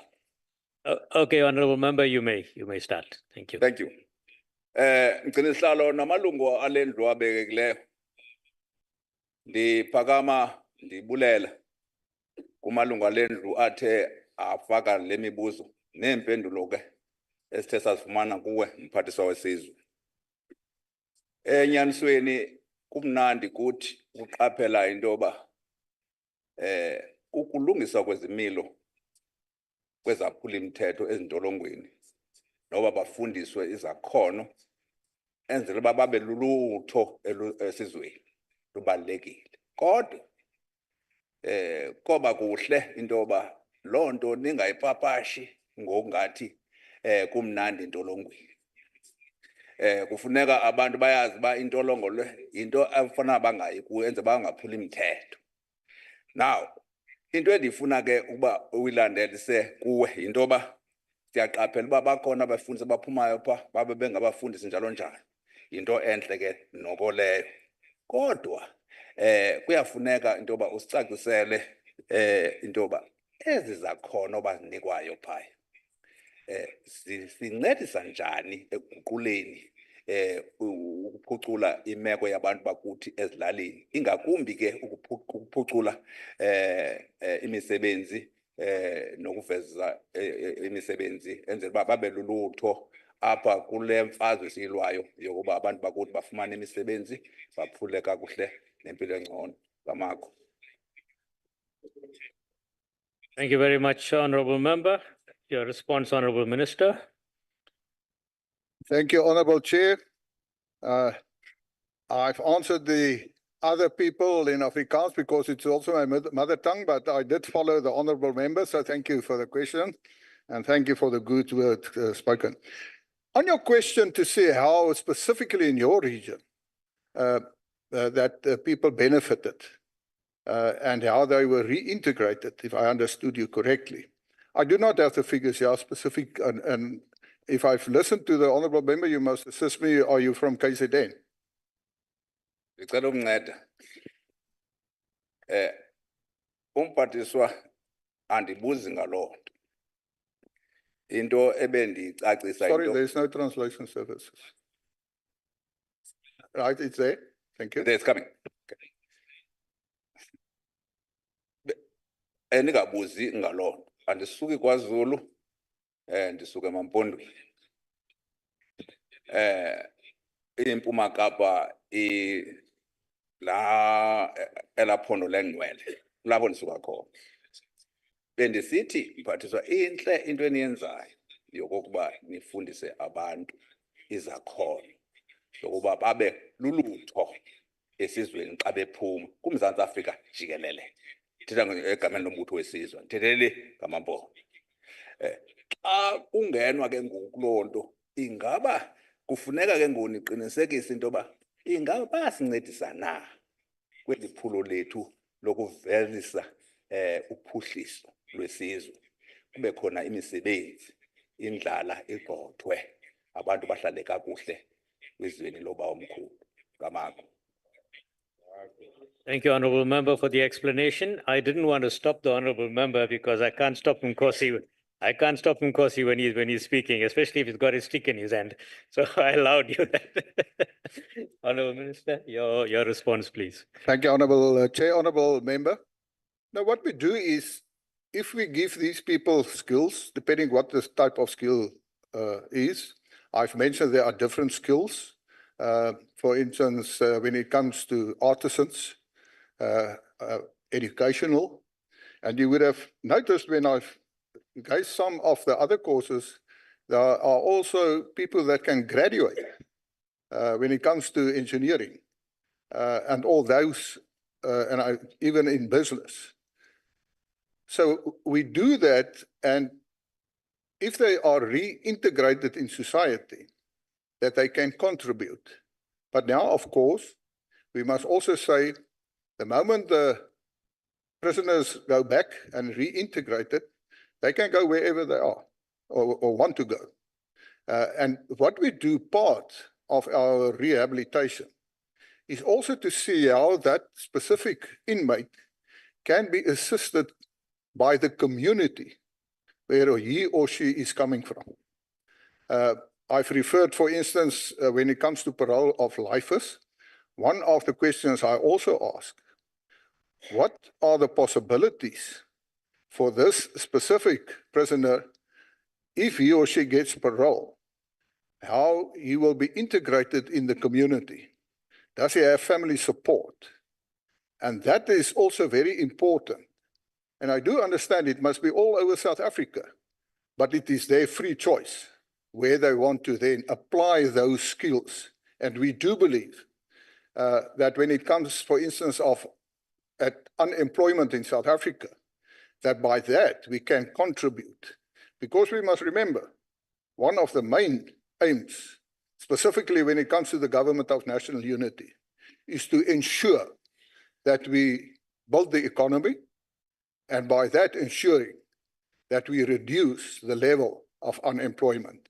So in this sense, correctional services are trying their best to contribute to ensure that they have skilled people who is in a position to get a job and not become part of the unemployment statistics. Thank you, Honourable Chair. Thank you, Honourable Minister. And that brings us to the close of question 55. Now we move on to question 50 that was posed by the Honourable Mananiso. Honourable Minister, your response to that question. Thank you, Honourable Chair. The answer to the question is yes. Through the existing social reintegration framework, DCS has managed to achieve the following. Hosting of Inzimbizo, this gave communities a platform to engage on issues of reintegration of offenders and encourage participatory approach. Imbizo is also used to improve community education on the mandate of the department. I think it also links off what the Honourable Member has just asked. When it comes to the performance, achieved a performance of 55 out of a target of 18 on Imbizo for qualification of Q1 24-25. Partnership with multiple stakeholders on a formal and informal basis for the benefit of parolees, probationers and victims of crime. To establish and maintain community corrections forum and community participation to afford community-based organizations, non-profit organizations, non-governmental organizations, faith-based organizations, traditional leaders and councils, institutions of learning, government departments, state-owned entities, privately owned businesses and families to contribute positively to crime prevention, prevention of reoffending, rehabilitation and reintegration. We have a Memorandum of Understanding, MOE, signed by the National Youth Development Agency, National House of Traditional Leaders, already a MOU, South African National Institute for Crime Prevention and the Reintegration of Offenders, National Electronic Media Institute of South Africa. Further, to work with communities on poverty, and there we achieved a performance of 5 1,135 out of a target of 1,700 for Q1, 24-25. And can I say, communities of poverty alleviation activities such as building of houses for the poor or vulnerable and refurbishment of schools. To facilitate economic opportunities which seek to deliver employability of parolees, probationists, and victims of crime, thereby ensuring that some are employed, are on learnerships and skills development to enhance their chances of employment or to venture into entrepreneurship. On that, we achieved a performance of 158 out of a target of 13 on parolees and probationists that benefited on economic opportunities. Achieved a performance of 125 out of a target of 13 on victims of crime. I say again, victims of crime that benefited from social opportunities for Q1 this year. Further, to conduct restorative justice programs, victim offender dialogue or mediation as a way of restoring relationships and repair harm caused by criminal activity, provided platform for dialogue, mediation between victims and offenders for healing and closure from the crime committed. We achieved a performance of 3,535 out of a target of 1,325 on victims of crime that participated in the restorative justice programs. We achieved a performance of 1,172 out of a target of 1,000 of offenders, parolees, and probationists that participated in the restorative justice program. When it comes to the community corrections officers have been decentralized in order to ensure that services are accessible to the communities where the offenders are residing, especially in rural and remote areas. The establishment of service points promotes partnership with different stakeholders for a successful reintegration of offenders. Since the establishment of the service points, the number of violations has significantly decreased, resulting in adherence to parole conditions by offenders.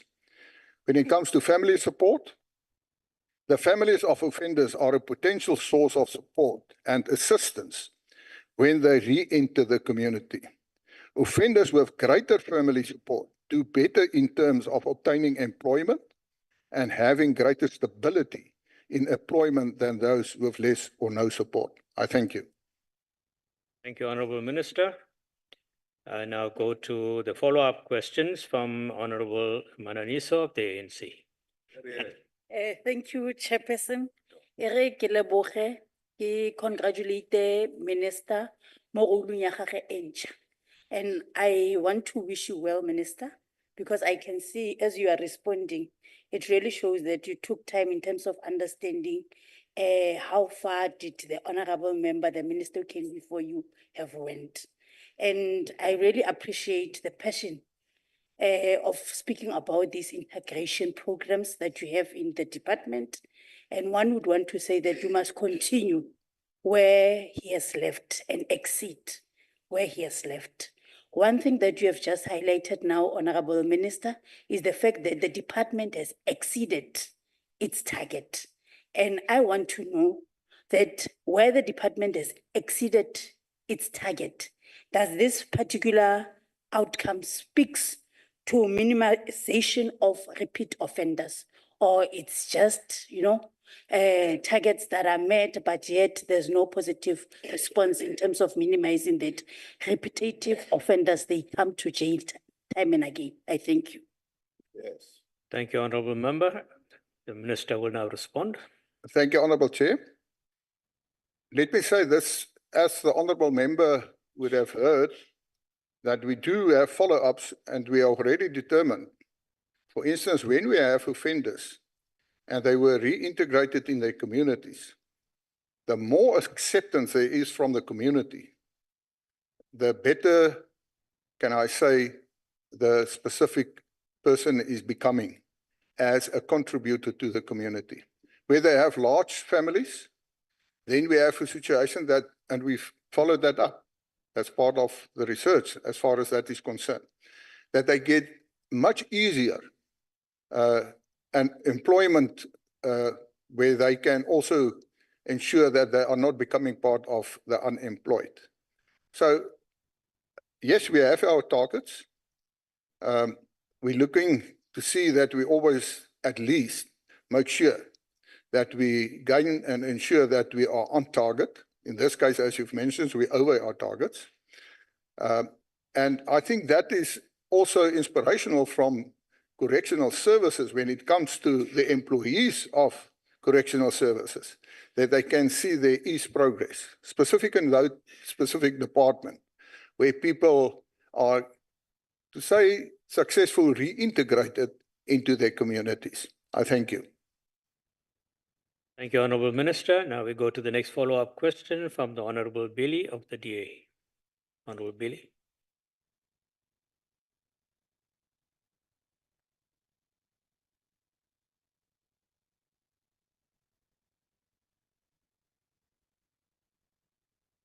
Good afternoon, Chairperson. The question to the Minister is, a further objective of the framework is to ensure public safety. With the number of parolees who commit further crimes, do you think there is a need for the department to revisit the framework and the way it is being operationalized? And what do you plan to do in this regard, Honourable Minister? Thank you, Honourable Member. The Honourable Minister will respond. Thank you, Honourable Chair. There's always, can I say, space to ensure improvement.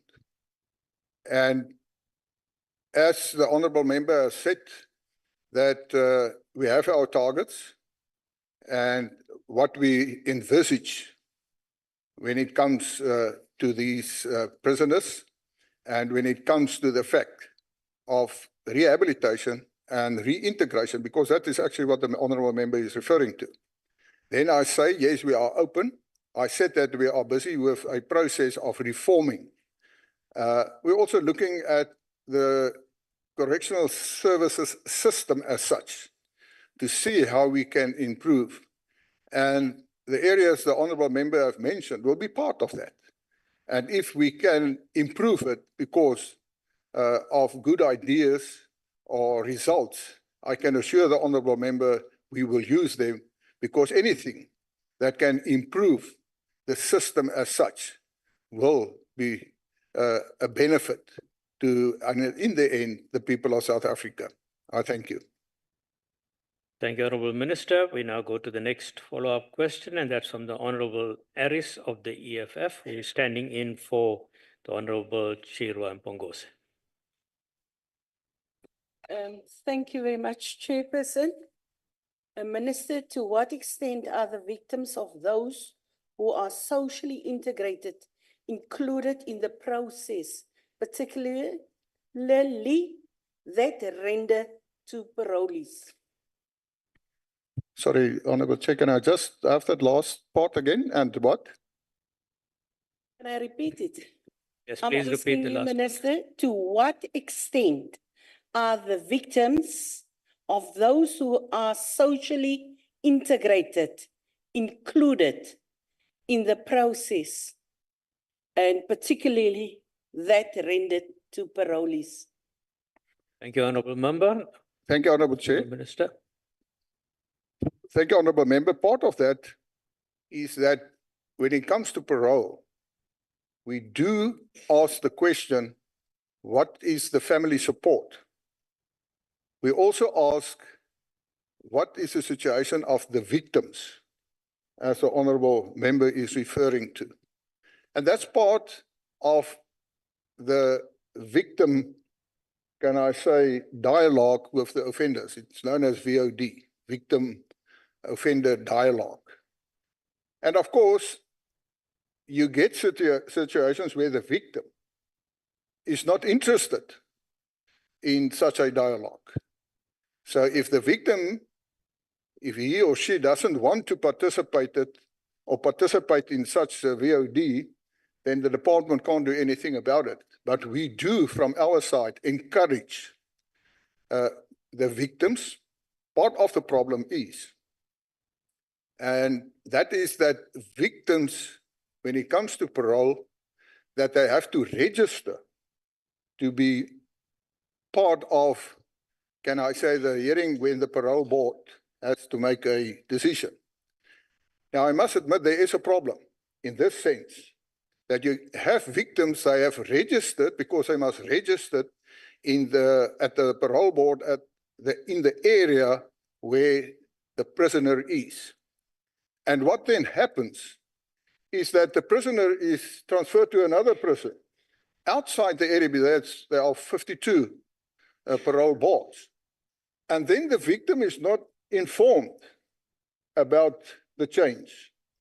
And I said we must look into that. That's part of the parole reforms, that there should be an electronical system, an IT program, that if a victim have registered to be part and to be heard and to be here on the parole board, then that victim must immediately, by means of the system, be informed that the prisoner has now been transferred to another prison. And of course, that is also then to ensure that when parole has been given, that the victims are correctly informed. Thank you, Honorable Chair. Thank you, Honorable Minister. Now we go to the last follow-up question, and that's from the Honorable Peter, who did tell us yesterday that today is his day. So let's see what he's got to tell us. Thank you, Chair, and good afternoon, Deputy Chair. Goeiemiddag, achtbare minister. Ek is so blij vandaag. Oh, I'm so happy today, Minister, that the dream of our grandfather, Nelson Rolihlahla Mandela, and our stalwarts, Bantu Bonke Holomisa, has emerged. That today, black and white are governing this country. I thank you.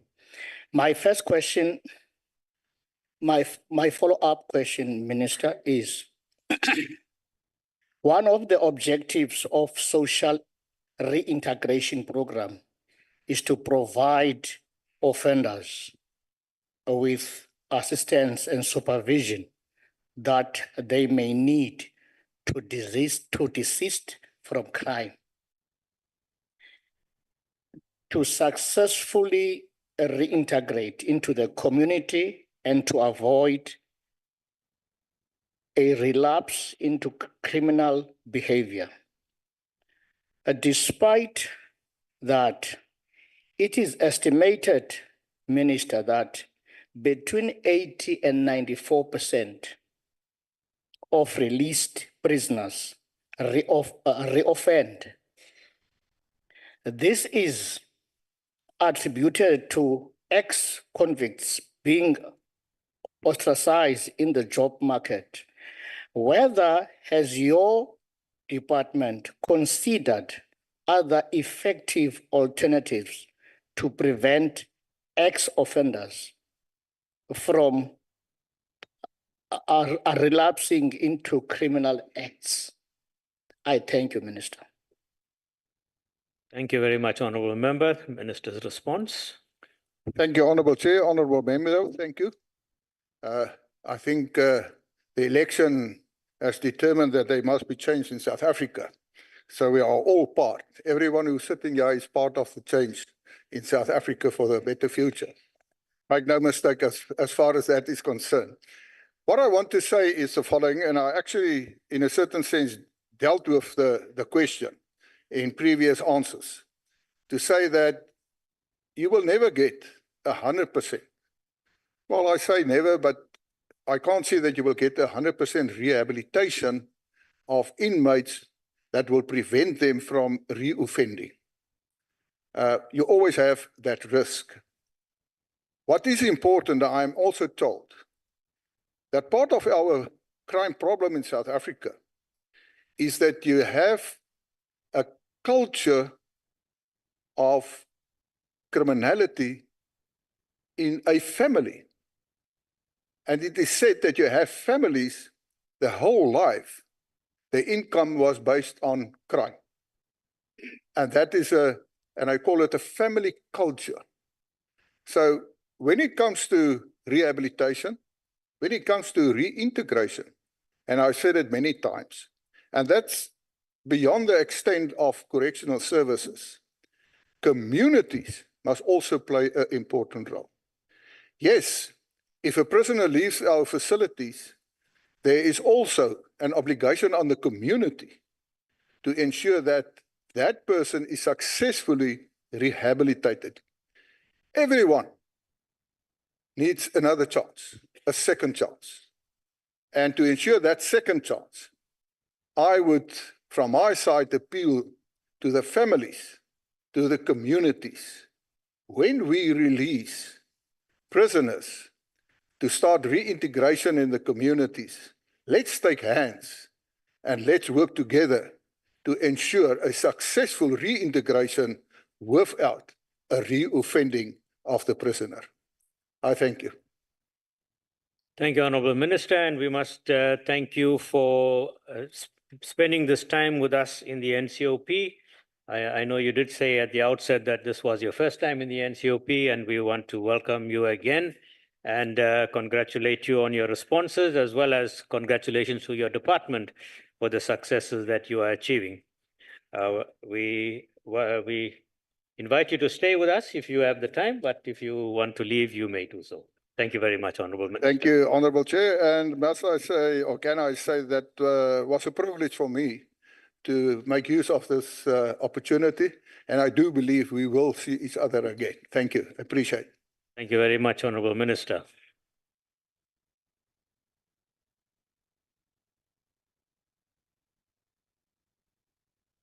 Honorable members, we now welcome the Minister of Justice and Constitutional Development, who will now take the podium and answer questions.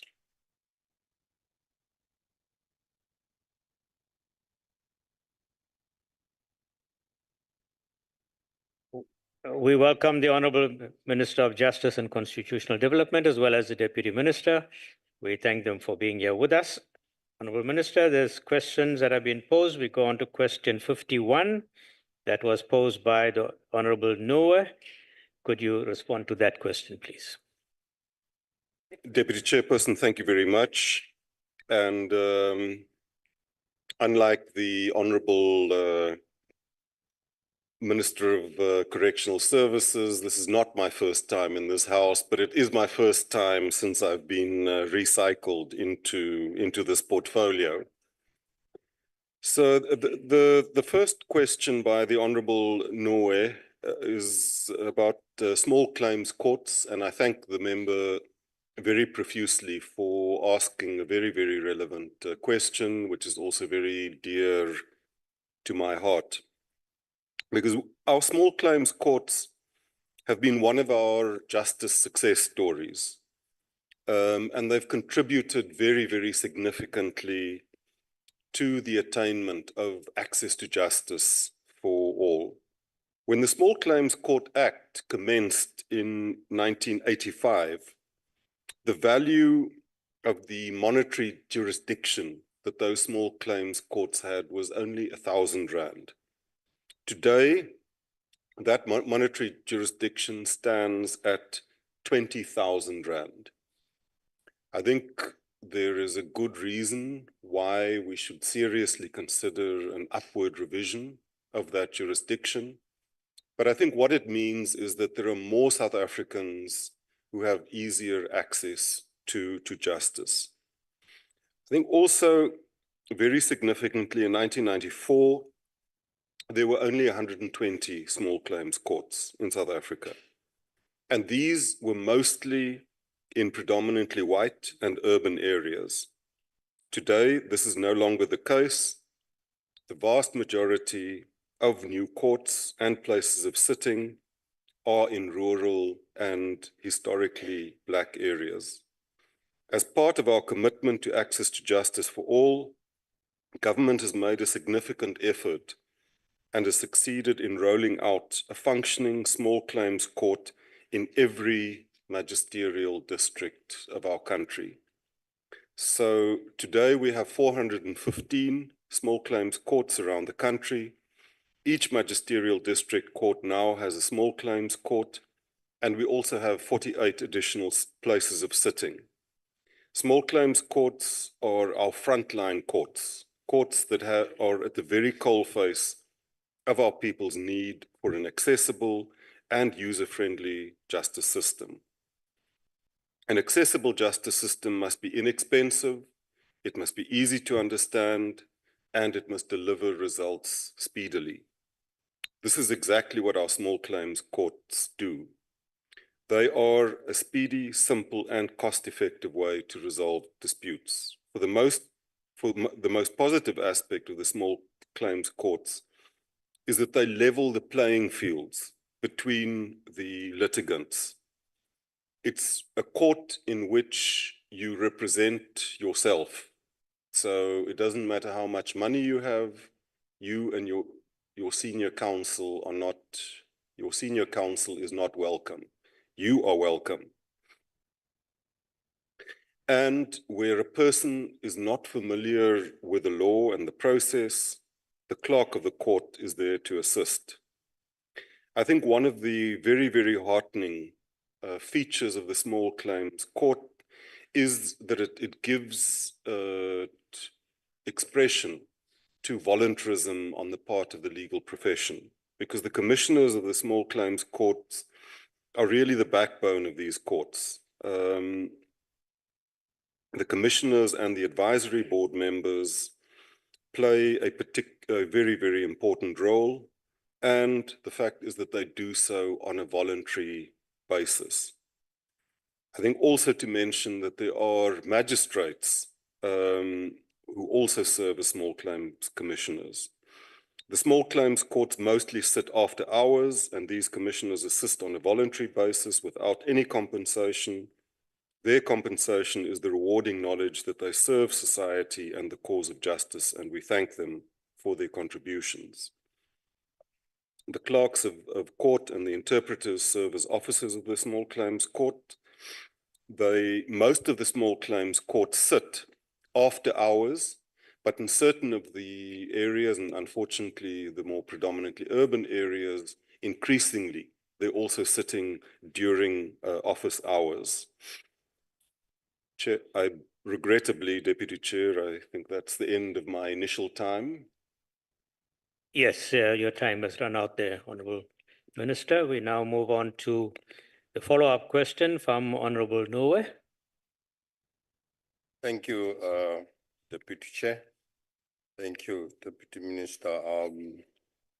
Indeed, you gave us a very elaborative answer as far as the small claims court are concerned.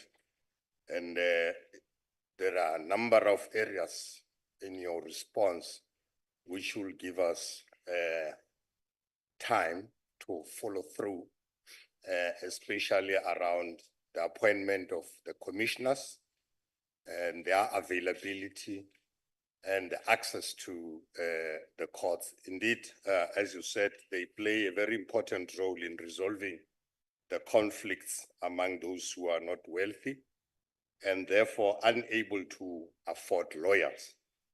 However, for the purpose of today, we would like to know whether the department has got a program which will ensure that the courts get more publicity as far as their work is concerned among those who need their assistance. Thank you. Thank you very much, Honourable Member. The Honourable Minister will respond.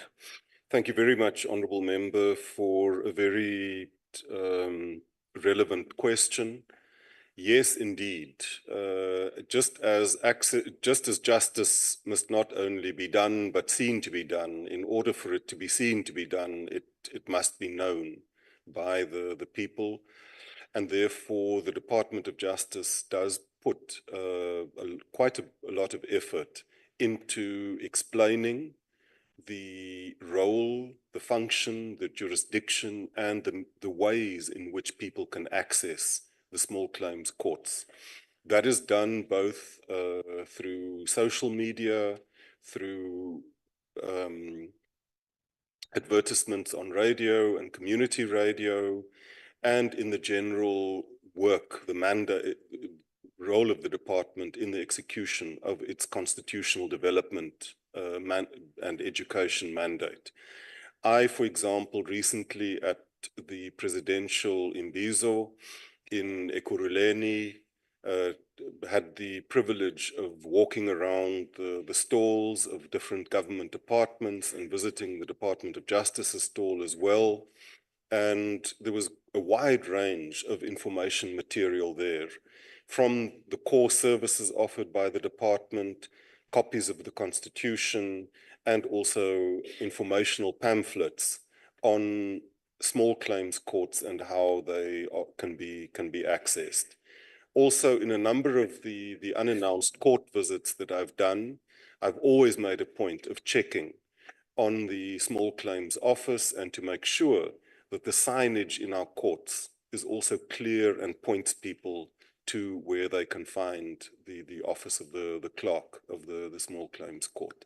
Having said that, I think, Honourable Member, your question can only serve as an encouragement to us to do more by way of publicizing this very valuable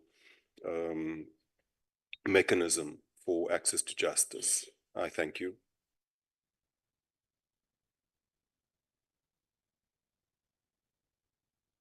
Thank you, Honorable Deputy Minister, for the elaborate response which you have delivered.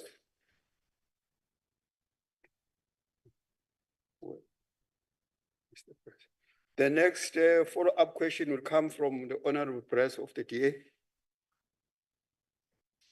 Honorable Deputy Minister, a piece of useless information. Many years ago, during your first stint at the department, you've signed my appointment as a commissioner in the small claims court.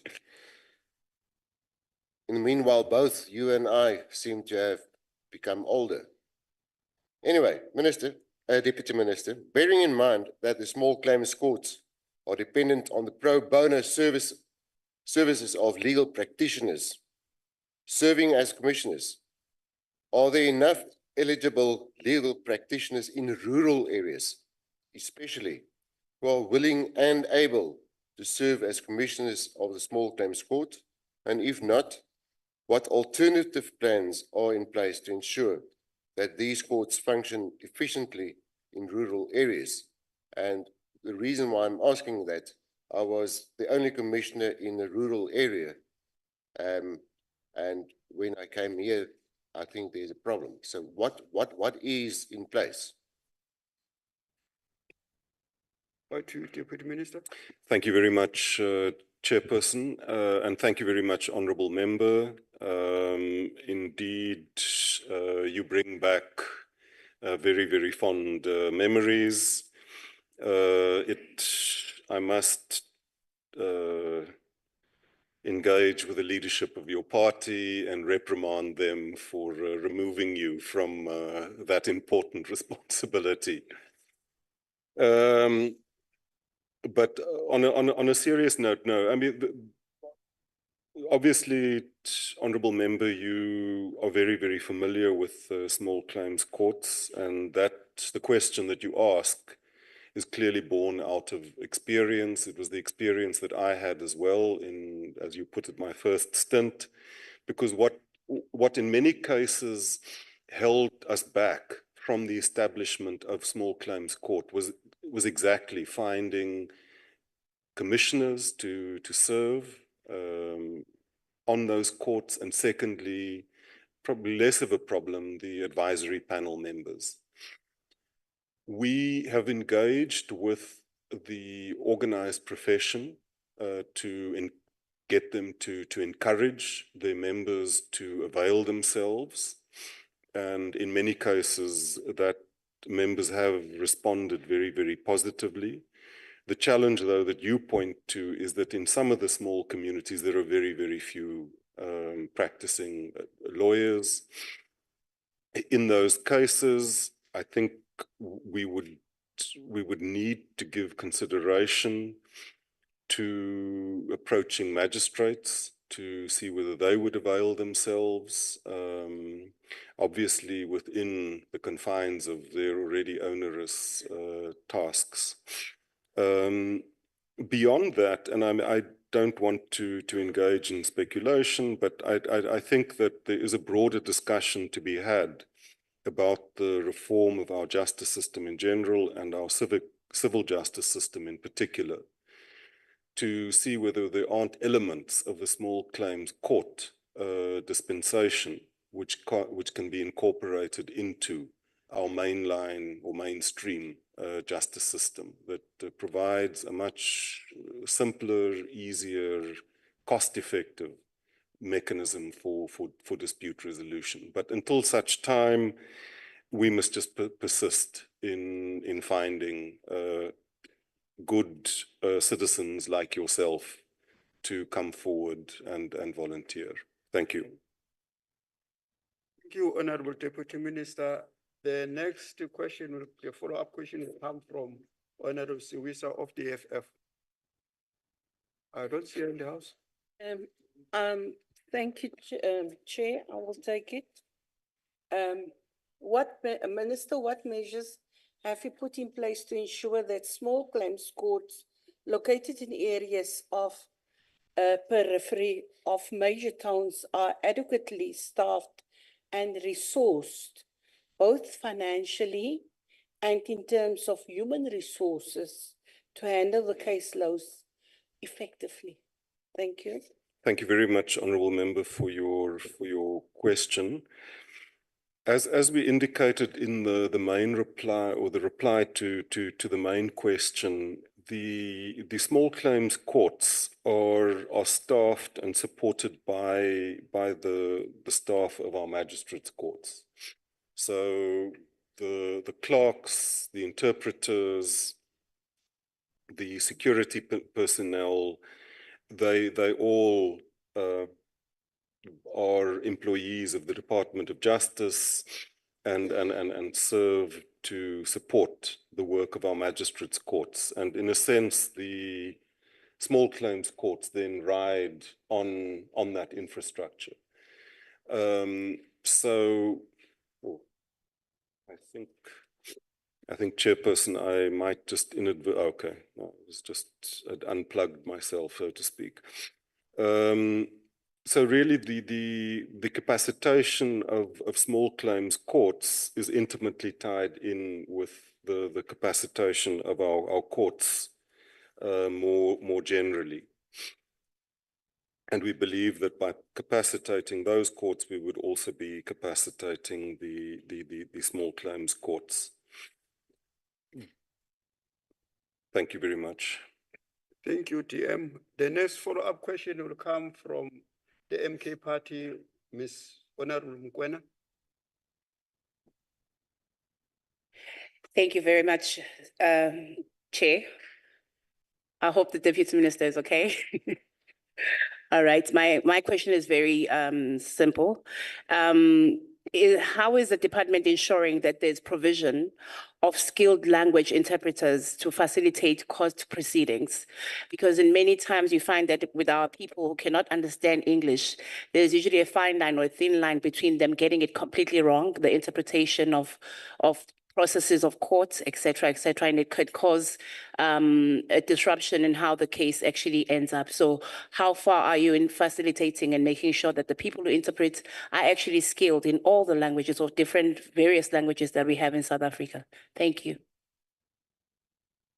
No, thank you very much, Honourable Member. And again, a very relevant question, but a question that also spills over into the general operation of our courts. The issue of interpreters plays a very, very central role in a multilingual and multicultural society such as South Africa, which also, in addition to the languages, the 12 languages recognized by our Constitution, we are also the host to many, many people from across the continent and the world.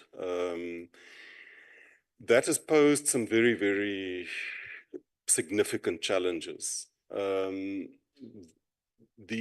department is investing a lot of effort and resources in the training of interpreters, and the Bridget Mabandla Justice College is playing a very, very important role in both upgrading the skills of our interpreters, but also making a contribution to giving that very, very important profession the recognition and the status that it deserves.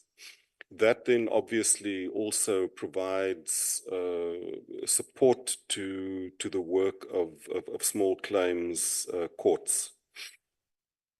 Honourable Member, just to maybe illustrate the problem that you allude to by way of a slightly more light-hearted anecdote. The one day I visited a small claims court in eThekwini, and the matter that was being heard was a woman, Zulu-speaking, who had a complaint against the owner of a cell phone repair shop, who if I recall correctly, was from Pakistan and I think Hindi speaking, or Urdu speaking, I forget. So her complaint was that this cell phone repair shop owner had spoken to her in language that wasn't very nice and had used some rude language.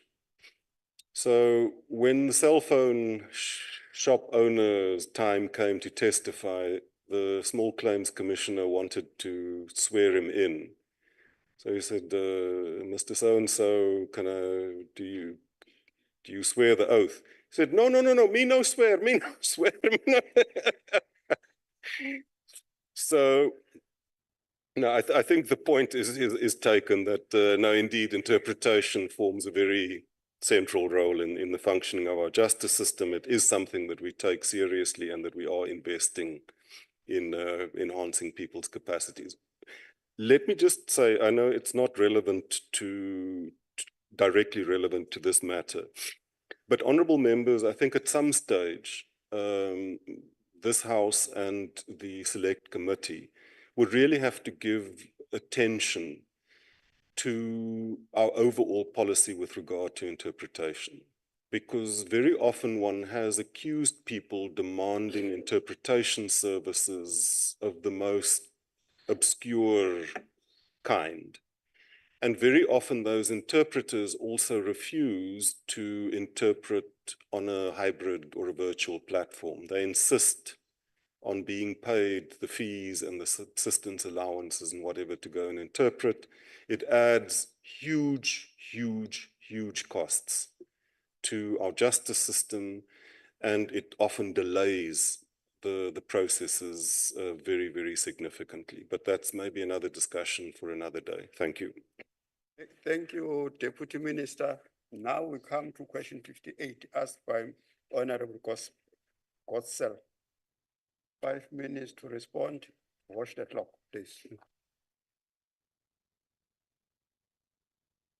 Thank you very, very much, Chairperson. The Honourable Member Godsell has asked a question about the prosecution of persons implicated in the Zondo Commission report.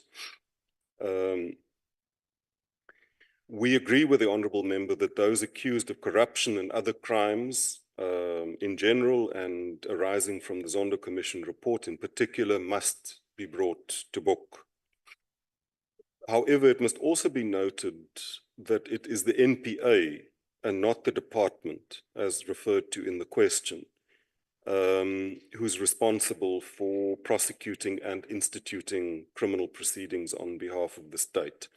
I don't want to be pedantic, but I do think that we must be very rigorous in our use of language because, and I'm not suggesting that the members' thinking is sloppy, but very often the loose use of language leads to loose thinking.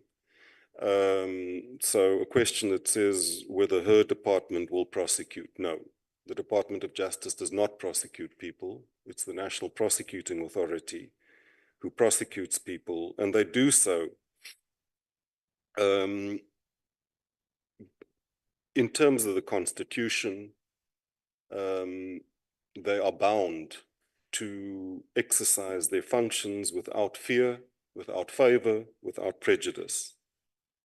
And prosecutorial independence and prosecutorial impartiality are a cornerstone of the rule of law and a functioning constitutional democracy.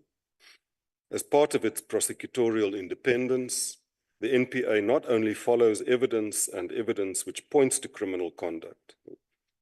The NPA will then objectively regard the evidence before it and prosecute a matter based on such evidence and the facts of the particular investigation, not on the status, standing, or any other politically related factor related to an individual. Since its inception, the investigating directorate of the NPA has done extensive work to address the recommendations of the Zondo Commission.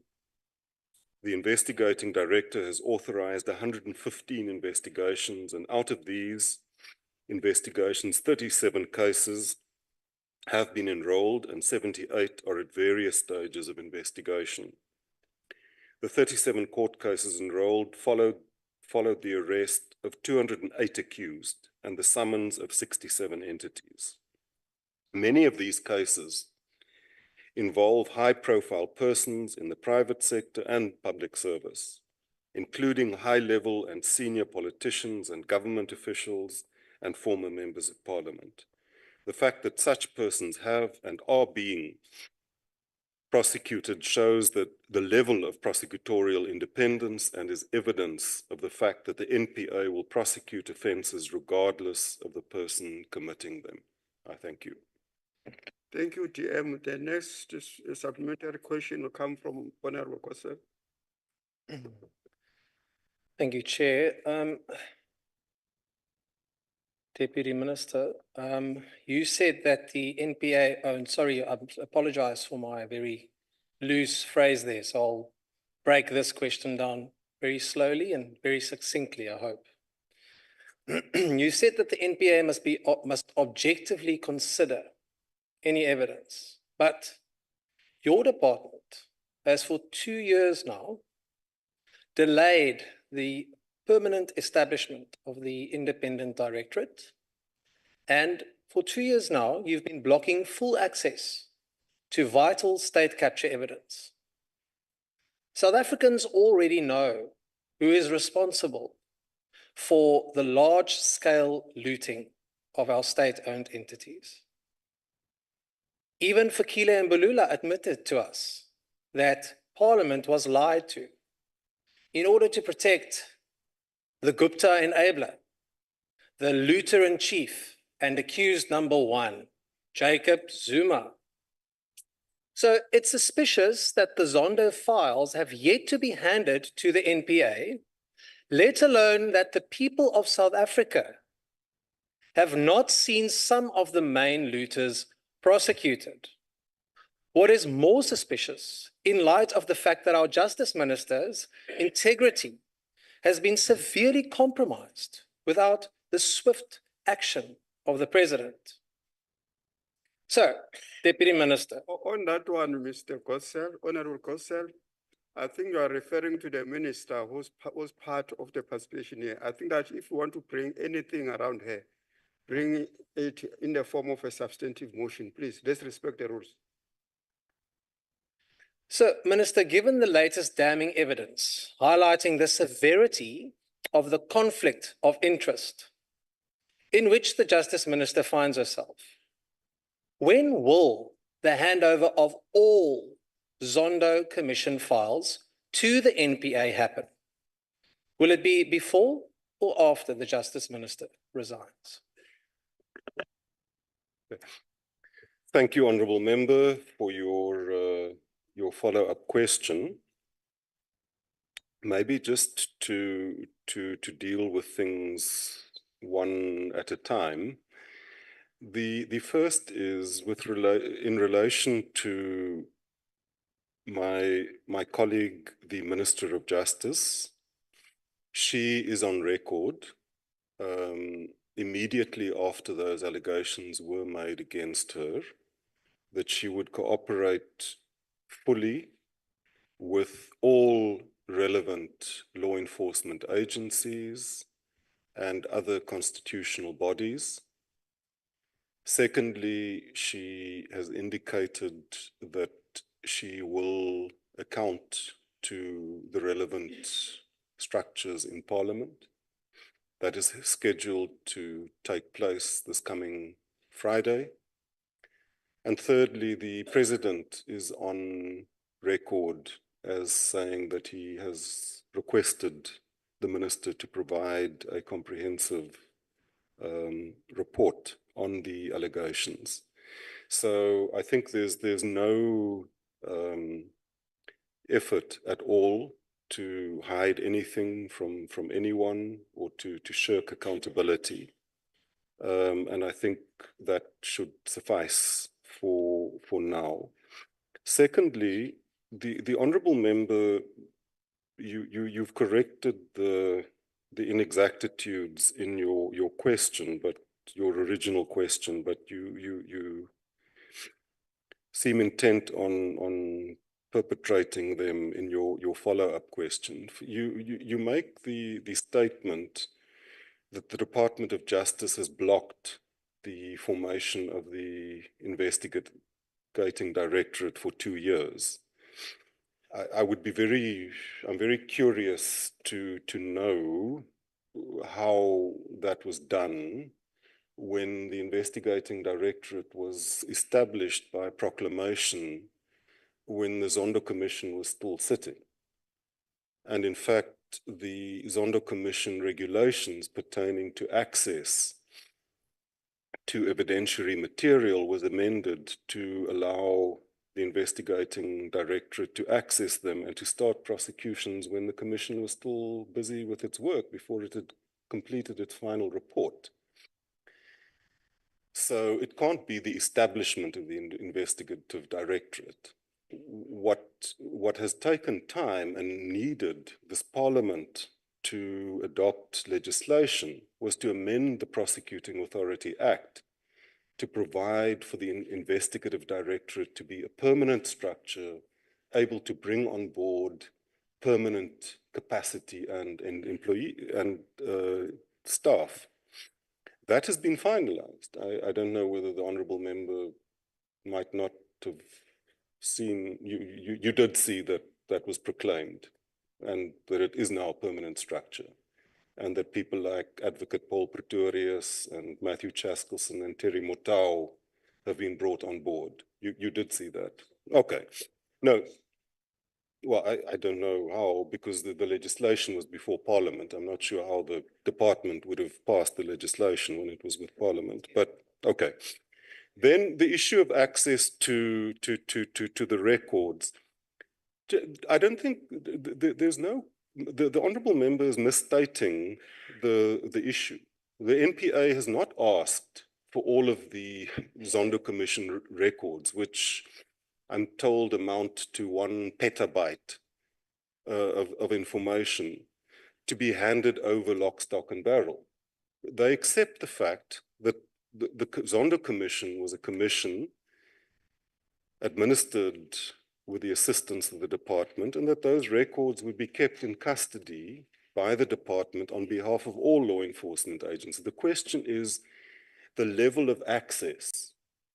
At the moment, the NPA does apply and has been given upon application the information, the dockets, the evidentiary material that they want.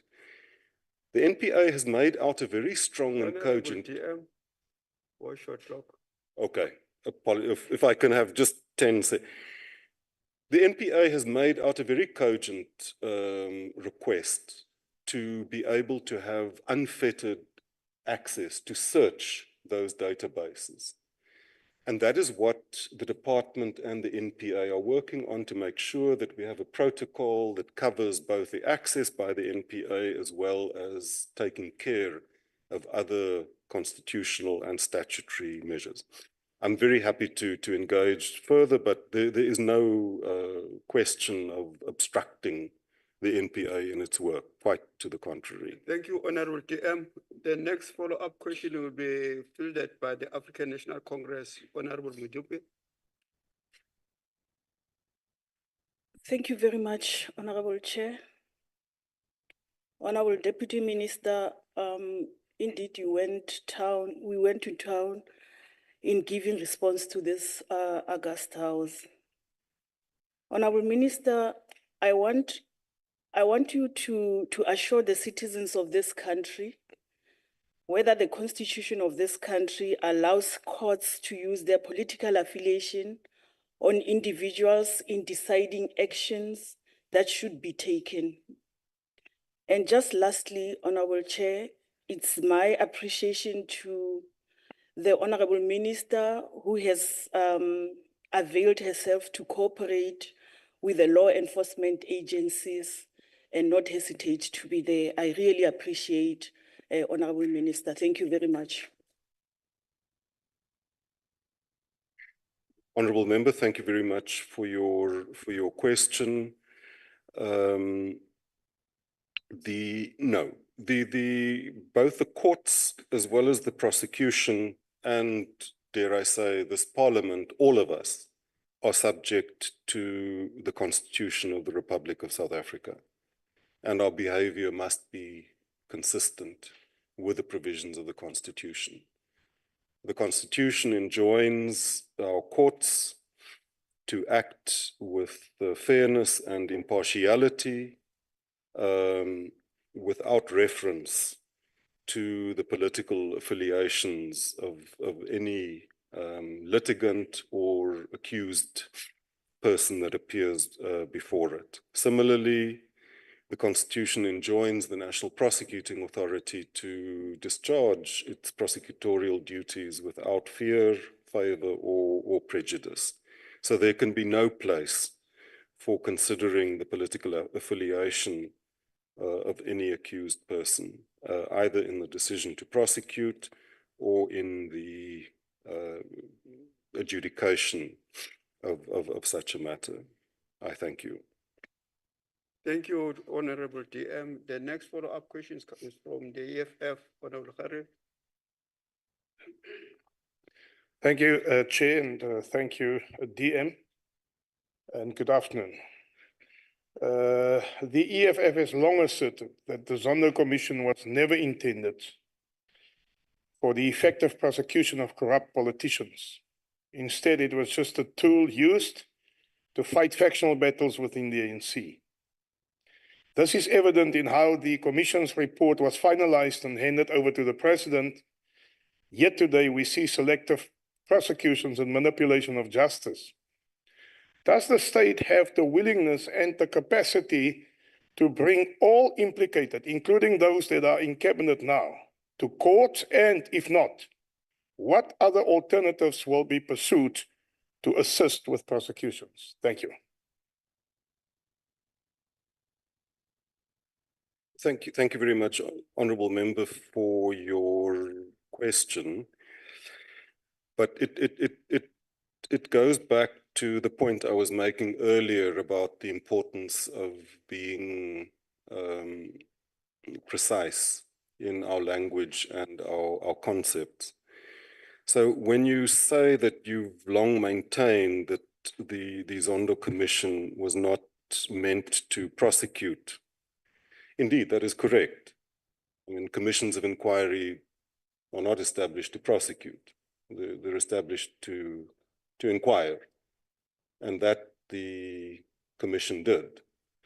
Once the commission has done its inquiries, of course, then it's up to the prosecuting authority to take the evidence and the recommendations and to take forward those forward. And that, as we indicated in our reply in chief, so to speak, that the investigating directorate has conducted 115 investigations.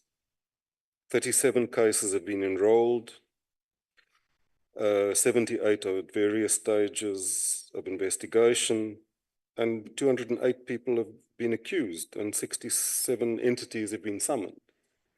Now, I mean, if that doesn't represent a legitimate and a serious attempt to give effect to the recommendations of the Zondo Commission and to take that evidentiary material and transform it into prosecutions, then I don't know, maybe the honourable member could assist me to better understand. The reality is that many of these cases, as the honourable member would know, involve very, very serious, very, very complex, very often very technical, commercial, criminal activity. Those prosecutions, those investigations and prosecutions don't happen overnight. So to say that because we're working our way to getting there, there's now an allegation that somehow there's favoritism, there's factionalism, you called it. I mean, that's clearly untrue. The result is those investigations and those prosecutions are ongoing, they will continue, and those who are guilty, I can assure you, will be brought to book. Thank you. Thank you, Honorable DM. The next follow-up question is from the Freedom Front Plus, Honorable Van den Berg. Yes, thank you, Chair. Well, it's my time now to stand before and get my whipping. I don't hope so. Chair, the findings contained in the Zondo Commission are still very relevant today. It came at a great financial cost paid by the taxpayer. Now, often these days, the message to criminals out there is that you can buy yourself out of prosecution by frustrating and dragging out the process. Do you think, Deputy Minister, that this could happen here? And is there any way to mitigate dragging out this process?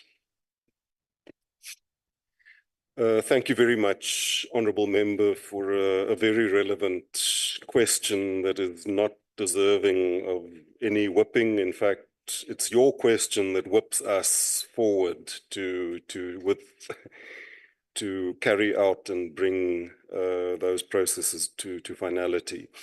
No, you're very right. I mean, the Zondo Commission demonstrated to us as a country the nature, the extent, and the gravity of the state capture phenomenon that beset our country, and the huge damage that it has caused, both financially to the fiscus, but equally seriously to the undermining of our institutions, including the prosecution authority. And the work to rebuild the integrity and the capacity of those institutions is a major, major national challenge. Then in their very nature, those crimes, as we said earlier, are complex. They require a very high degree of prosecutorial capacity. And that is exactly what an institution like the Investigating Directorate is meant to achieve. To have prosecutorial guided investigations, to bring on board some of the top legal brains in our country to assist in dealing with those cases. The likes of Advocate Terry Motau, the likes of Advocate Matthew Chaskelson, Paul Pretorius, who also played an instrumental role in the work of the Zondo Commission. So if anyone knows those cases inside out, it's those practitioners. And in answer to your question, yes, it is an unfortunate characteristic of many of these systems that people engage in the proverbial Stalingrad tactics. Throw everything in the bath sink or the kitchen sink and whatever to stall those processes. I think really we can but hope that the capacity which Advocate Batoy and Advocate Andrea Johnson are now bringing to bear on this problem will serve as some degree of mitigation. And we hope that that criminals would have met their match when this formidable team gets to work on them. Thank you. Thank you, Honorable Deputy Minister. And now we'll going forward to question number 52, which is asked by Honorable Nue. 5 minutes to respond. Oh. Thank you very much. I'm not on a holiday. I'm equally at work. Much appreciated for the question on the shortage of judges in various courts, which is in twofold actually. One, it looks into a response from the Office of the Chief Justice, and secondly, the National Prosecuting Authority and how they deal with the matters. Firstly, in terms of the shortages of judges, the executive and the judiciary falls within ambit which are different, and a macro policy is involved, and the minister is responsible amongst all for the administration of justice as the executive in line with the constitution.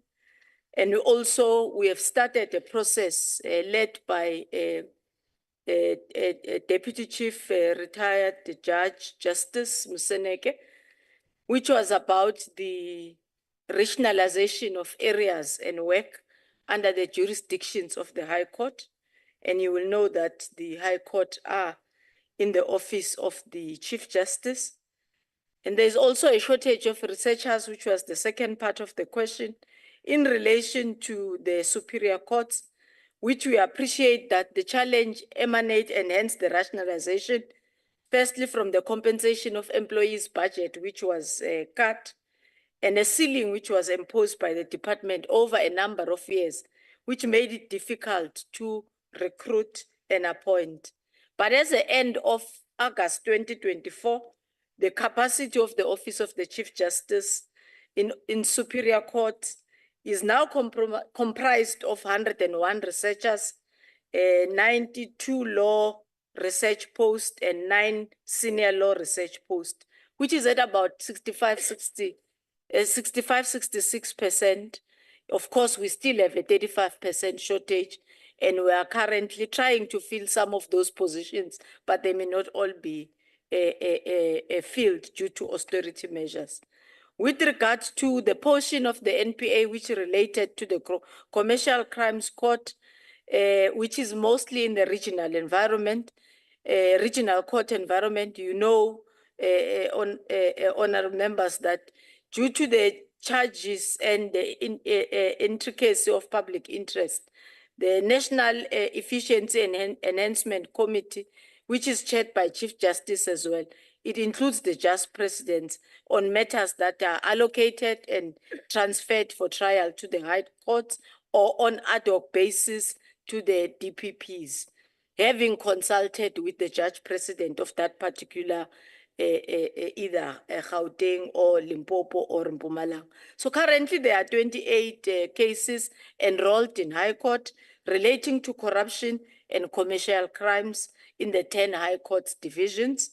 But also due to budget constraints, particularly during the period of 2016 to 2020, there was a shortage of capacity and experience with regard to serious crimes unit.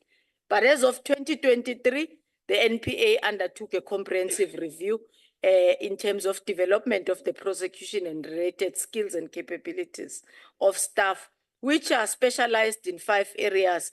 And DM was here speaking about, for example, the ID, but the Asset Forfeiture Unit, OCC, which is the Organized Crime Component, and the SSCU, which is Serious Crime Commercial Unit, have also been enhanced in terms of the development of those. Currently, the establishment has 217 posts that are dealing with the serious commercial crimes across the country, and the dedicated courts with also regional courts as well as high courts. Thank you. Honorable Minister. The next follow-up comes from Honorable Nue, ANC. Thank you, House Chair. I thought you will assist me as I have requested regarding the temperature in the room. I looked for the rule. I couldn't find. Honorable Boshoff complained about it yesterday. She was uncomfortable, and today it's our turn. We are very uncomfortable with this temperature in the house. Chair, thank you very much, Minister, for the elaborative response you gave. I want to believe that the Small Claims Court also, as far as the shortage of commissioners, is affected in this question. And Honorable Brett will avail his 3 hours to be a commissioner. I will avail my services as a court interpreter to address that, because that's my previous role. So you have 2 officials already. However, Minister, the question relates to the review of the establishment, whether is there any plan by the department in trying to address the budget constraints that the department might be facing to address the judicial establishment as of now. Thank you very much. You, Minister. Thank you very much. The rationalization committee that I spoke about, headed by Deputy Chief Justice Musenek, amongst this task was, besides the rationalization process, was also to try and cost what it will relatively be. And we're hoping that the report will be concluded by the end of this month of September. But the long-term, the short-term and the long-term plan are coupled with the work that has already been done. And the Office of the Chief Justice has already begun engaging with National Treasury with regard to the top-up, and hopefully that we could be able to get additional funds to be able to start with the implementation of the rationalization committee output to ensure that then there is proper staffing, both at the appointment of judges for both high courts, lower courts, and the rationalization of the work that will make it research and all support staff possible. Thank you. Thank you, Honorable Minister. The next question is from the DA, Honorable Kotsel. Minister, thank you for joining us. Your colleague seemed to be a little bit, what's the word? Anyway, he seems to think that the Western Cape members are struggling to formulate questions. So I hope this one is a bit more understandable for you. Minister, the delays in the justice system is failing our people, and it's depriving them of their basic human right to access of justice. Expected trial dates are scheduled for 5 years from now, which means that crucial evidence can get lost, witnesses could die before matters can be heard, or South Africans who are in need of financial support could go hungry. Just last week, Judge Robert Henney announced that several Western Cape gang-related murder trials could not proceed because there were simply not enough judges available to schedule these trials. So I heard what you said now about the top-up and about the budget, but this is not a new problem. The judiciary has been pleading for this to be addressed for years. The leadership of the Pretoria Division have gone so far as to publicly pronounce on this matter. It requires an urgent, pragmatic response. So, Minister, may I ask, when will you provide a timeline and report back to the Select Committee on Security and Justice to detail your department's plan to address the issue? Over to you, Minister. Thank you very much, House Chair, for the question, Honourable Member. I've detailed that we anticipate the conclusion of the report at the end of the month of September. But secondly, that goes with then the submission to National Treasury. We would hope to get the allocation of more resources, but it remains a hope on what assists us to implement. Deputy Minister and myself on the 8th of August sat with the Deputy Judge President and the Judge President Mlambo of Gauteng, specifically to try and deal with the court roll, where some of the matters were reported to will even be rolled into 2027 and try to see how best could we maximize on the facilities, utilities, and the budget that we currently are controlling. So the department is taking and making the matter and taking the matter seriously, but we are dependent on what becomes allocated to us from the fiscus. And we all know that the fiscus has shrunk.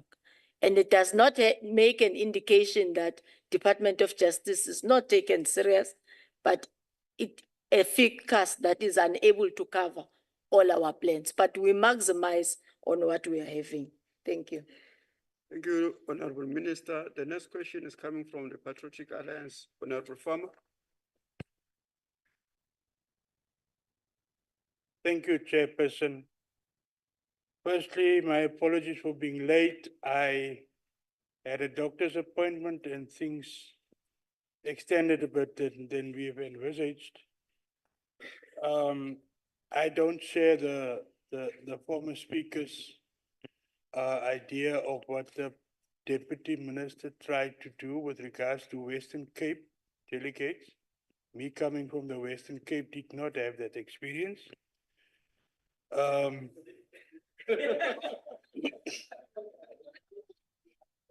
If the minister allows me, I would like to extend the original question a bit further, and I will accept if you feel that it's a bit too far.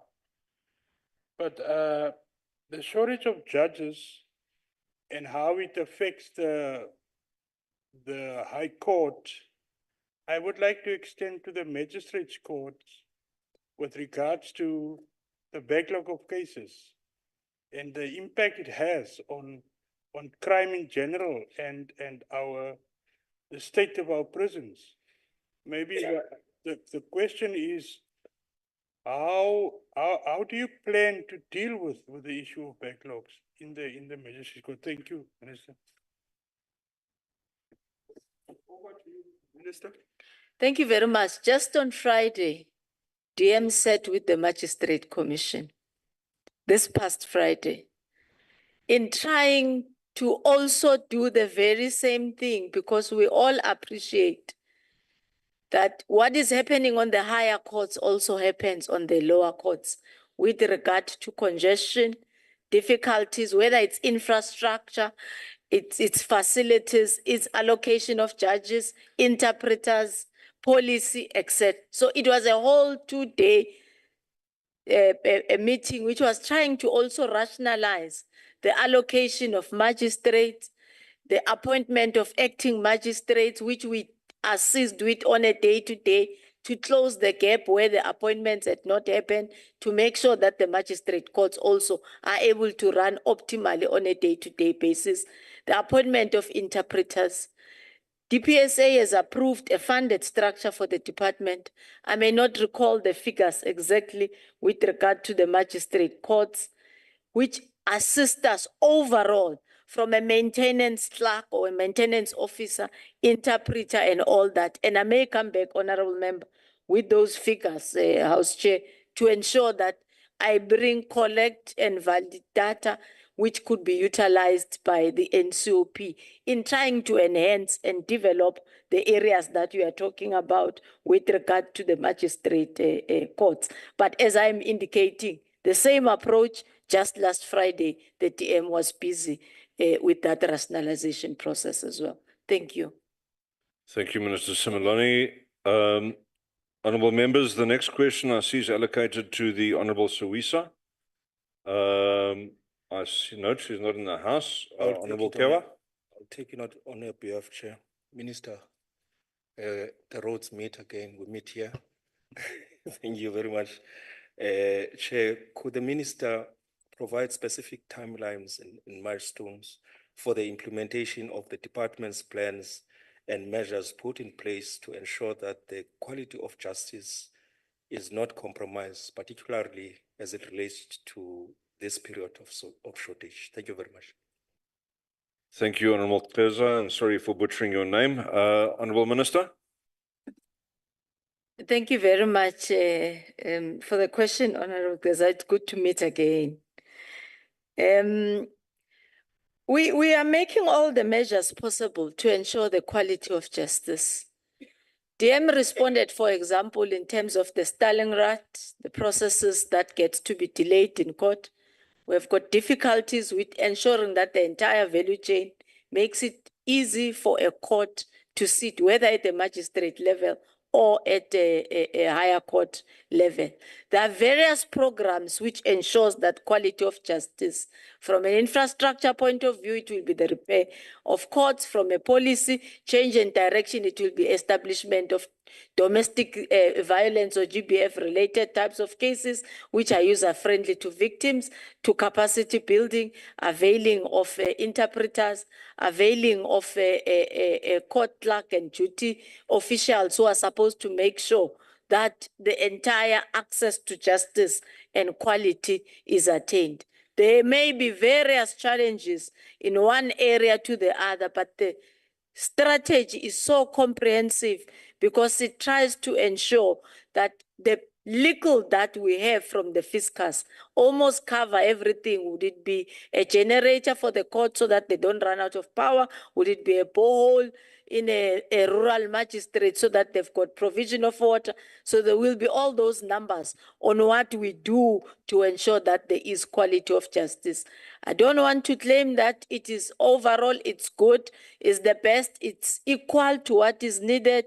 But for example, if you are now on almost court 100 in terms of ensuring, that is the number of courts which have already been upgraded to be part of the master plan of fighting gender-based violence, you can see that there is progress. Yes, there's quite a number of courts that are available in the country, but if you look into that milestone, you see a bit of progress. If you look into the 62 that we're allocating to do boreholes at magistrate level in rural areas, it may not be enough, but it's making a point to move forward to ensure that overall we give access and quality of justice to our citizens. Thank you, Honourable Chair. Thank you, Minister. We've now come to question number 62. It relates to the system of granting bail and was asked by the Honourable Gericke. Your reply, please, Minister. My partner in crime is doing his last.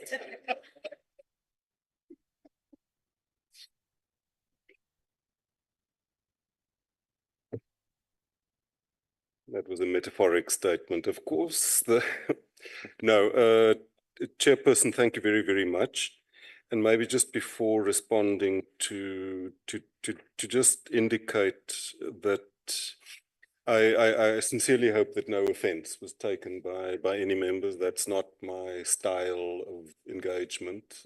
I do value robust and open engagement, but honestly, there was no attempt to undermine any member. That's just not how I like to relate, and I hope that members accept the apology if any offense was taken.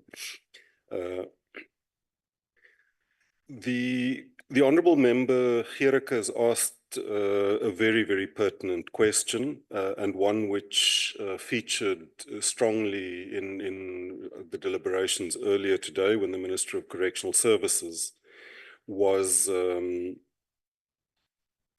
answering questions.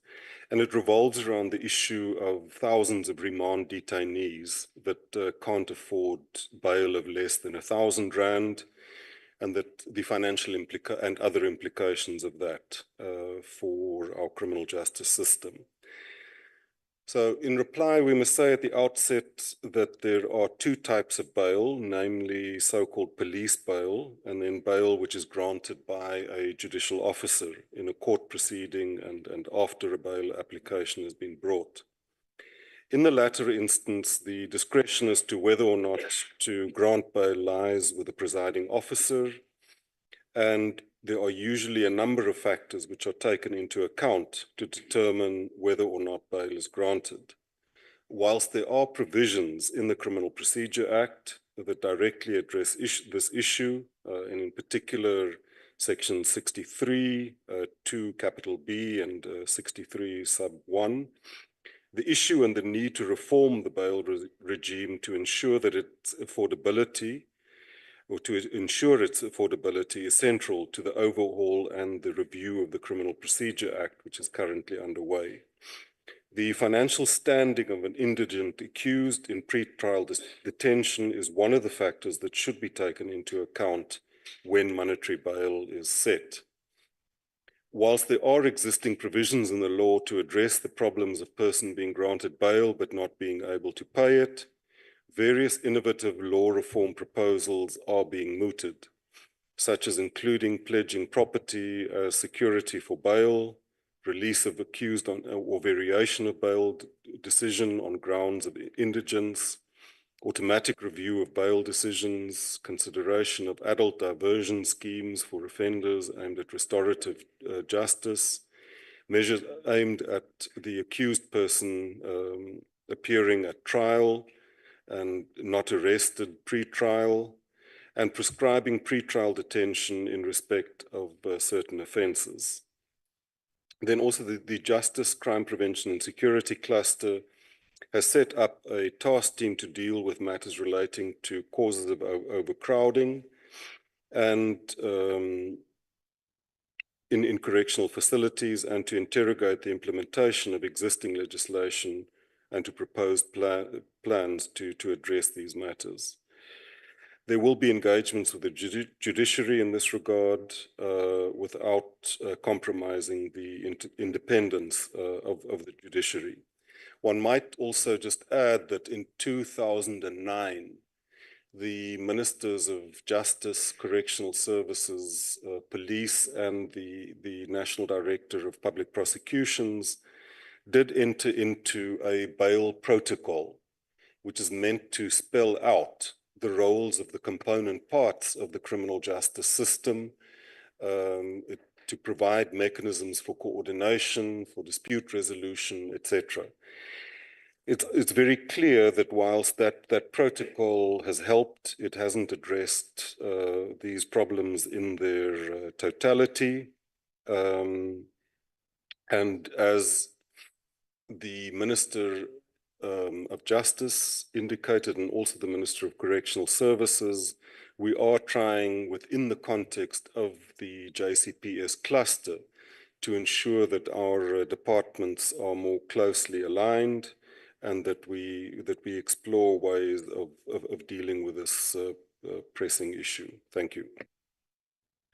Thank you very much, Deputy Minister. The House now grants an opportunity to ask a follow-up question to the Honourable Gericke. Honourable Gericke. Yeah, thank you, Chairperson.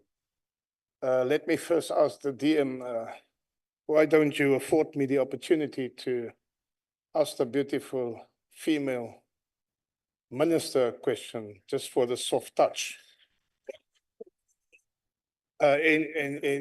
Instead, you opted to protect her. In any way, now, Minister, the DM, the conditions or the provisions of bail should not be punitive at all. And therefore the question, and you used a beautiful word, reform. And we welcome that word or that process, and we want to ask you, implore you to expedite that process, because it's about overcrowding at the moment. And news that are being made about, money spent on inmates and the taxpayer that must feed the bill. And so the EFF is very concerned about it, and we want to ask if your department has made a calculation on how much money will be saved if some of the trespassers will be released, bail, and alleviate the burden on the taxpayer. And if so, please provide details in this regard. If you cannot provide details in this regard today, please give this House an undertaking that you will give us or provide us with a written report. It's important information so that we can see we are not opting to release criminals en masse. This is not what we say. We serve the interest of the taxpayer, and therefore the question. Thank you very much. Thank you, Honourable Chirika. Deputy Minister, your reply. Thank you very much, Honourable Member, for that follow-up question.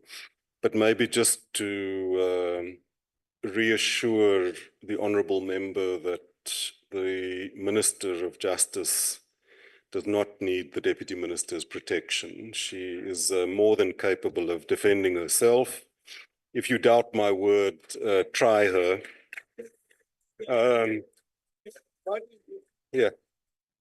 So secondly, I unfortunately don't have those figures off the top of my head, but certainly we will request those figures to be made available and to be provided to the Honourable Member and to the relevant select committee.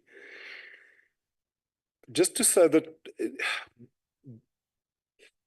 two main things. The first is that we are busy reviewing the Criminal Procedure Act. And we're doing that as a justice, crime prevention and security cluster, and the Department of Justice is playing a leading role in that process. What we hope to achieve out of that would be to look at some of the provisions of the Criminal Procedure Act that really, through the lapse of time and the change in circumstances, have become obsolete and in certain instances are more of a hindrance to the combating of crime than taking it forward, including institutionalizing and legislating coordination and cooperation between the different component parts of our criminal justice system, the police, the Justice Department, Correctional Services, prosecution, and whilst they're not part of the criminal justice system, of course, the courts play a major role. The second is that whilst that process is underway, we're also looking at other measures that in the shorter term can make a difference. For example, the Minister and I, in our engagement with the magistracy,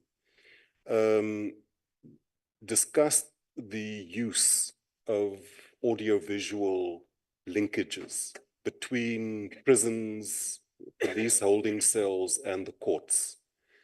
And I mean, that was raised with us very, very sharply when we visited the court in Khayelitsha. And I also, when I attended the Regional Court President's Forum last week in eThekwini, the provincial office of the Department of Justice really gave a very, very inspiring input on how they had taken some of their old laptop computers, which were still completely usable, but were somewhat outdated. They'd agreed with Correctional Services there that they would provide those laptops and thereby establish a link between the prison and the courts, so that this, how did the Minister of Correctional Services put it, this blue light convoy of convicts is rendered unnecessary. And I mean, it's things like that I think can go a long way in at least mitigating the severe overcrowding by remand detainees.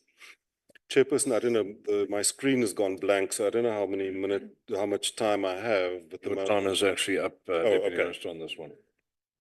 Then I'll tell my story in the next round. Thank you very much, Deputy Minister. Honourable members, before we continue, I do find it necessary to once again remind members about the decorum of the House.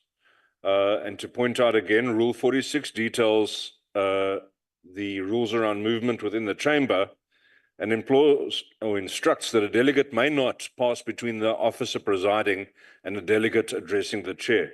Honourable members, when you re-enter the House after you've been out, please have the courtesy to look around, see who's speaking before you proceed to your chair.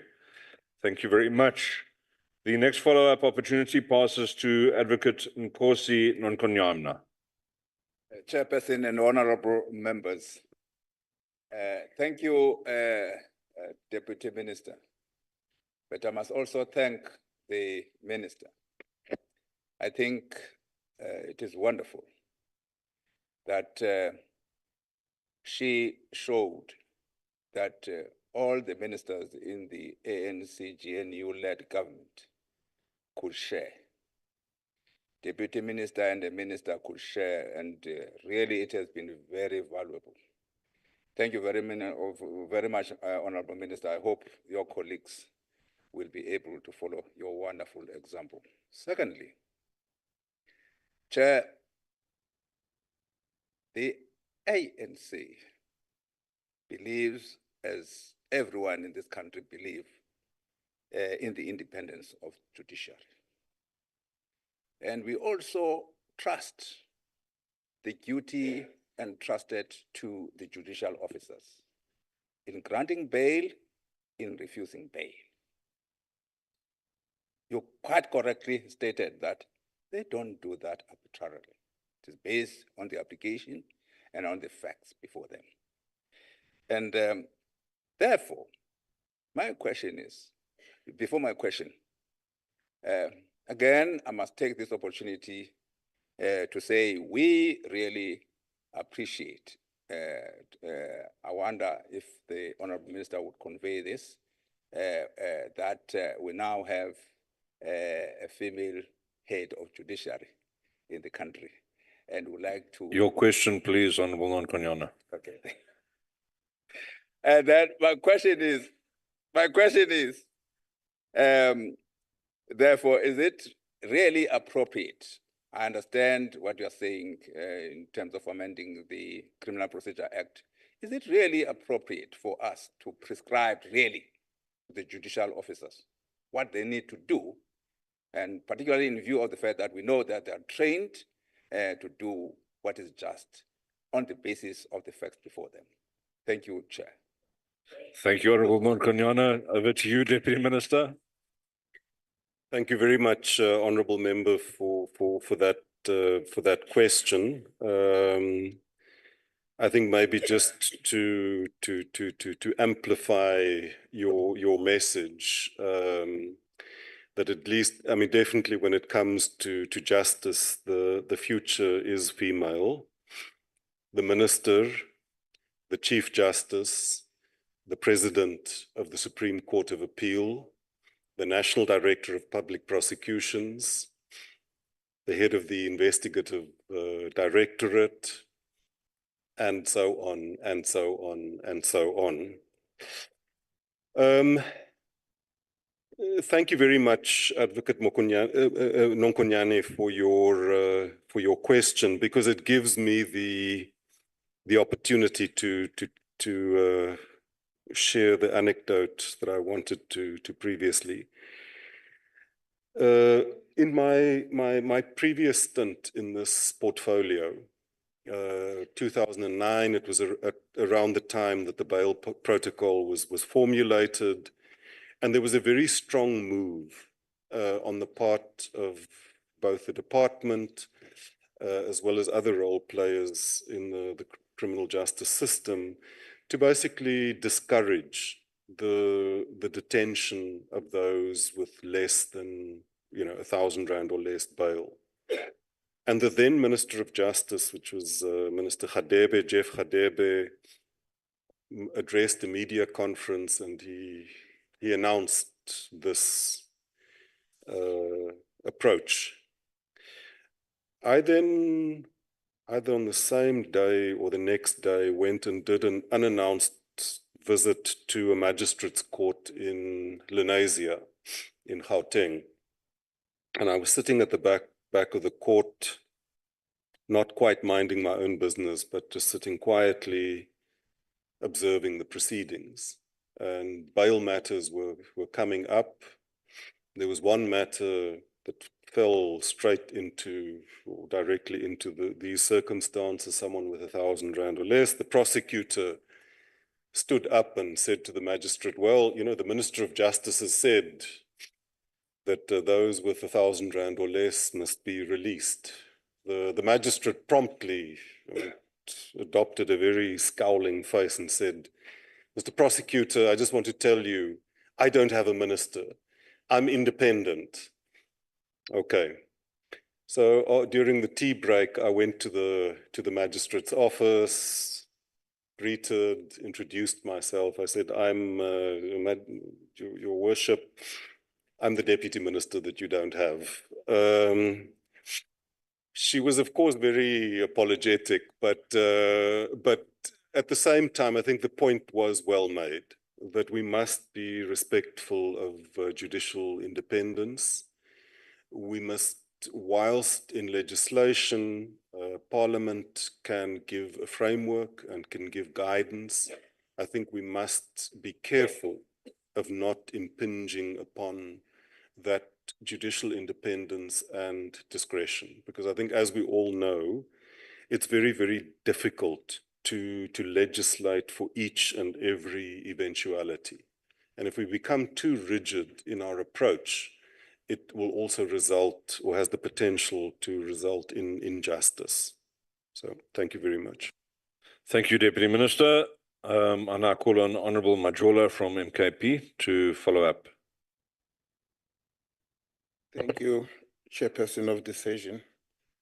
Good afternoon, Honourable Deputy.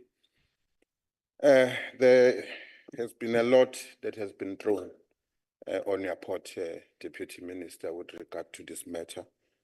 As you rightfully said, it has been, sorry? So it was discussed at question 61 when we were talking about the overcrowding. This is also related to that, because at some stage we will agree that one can interpret this as a really wasteful expenditure, because if you speak of one person who has been granted 1,000 bail and then spend 4 days at a cost of 400 rand, then within 2 days, well, he has already far above what the bail is costing. Honorable Deputy, at some stage, this really will be regarded as a wasteful expenditure. You mentioned that there will be a task team, which I believe that will comprise of the entire cluster, security cluster, police, correctional service. Maybe can you give us an assurance that when one might expect a clear guidance on this matter, well, just to avoid this matter to escalate further? Thank you. Thank you very much, Honourable Majola. Deputy Minister. Thank you very much, Honourable Member, for that question. I think all I can say is that I wholeheartedly share your sentiments, the seriousness of this matter, its impact on the functioning of our criminal justice system as a whole, and the tremendous burden that it places on our correctional facilities, which then leads to a number of ancillary problems, and it also undermines the ability of correctional services to play the reforming role or rehabilitating role that it should be playing, because of the very adverse conditions in prisons as a result from overcrowding. Yes, you are correct. We are reviewing the Criminal Procedure Act, and the Justice, Crime Prevention and Security cluster in government is very seized with this matter and fostering greater coordination and collaboration between the police, correctional services, and the prosecution, and engaging with the judiciary. I would be loath to hazard a estimate of the time. Suffice to say that we regard it as a matter of considerable seriousness. Thank you. Thank you, Deputy Minister. The final follow-up on this particular question will come from the Honourable Pala.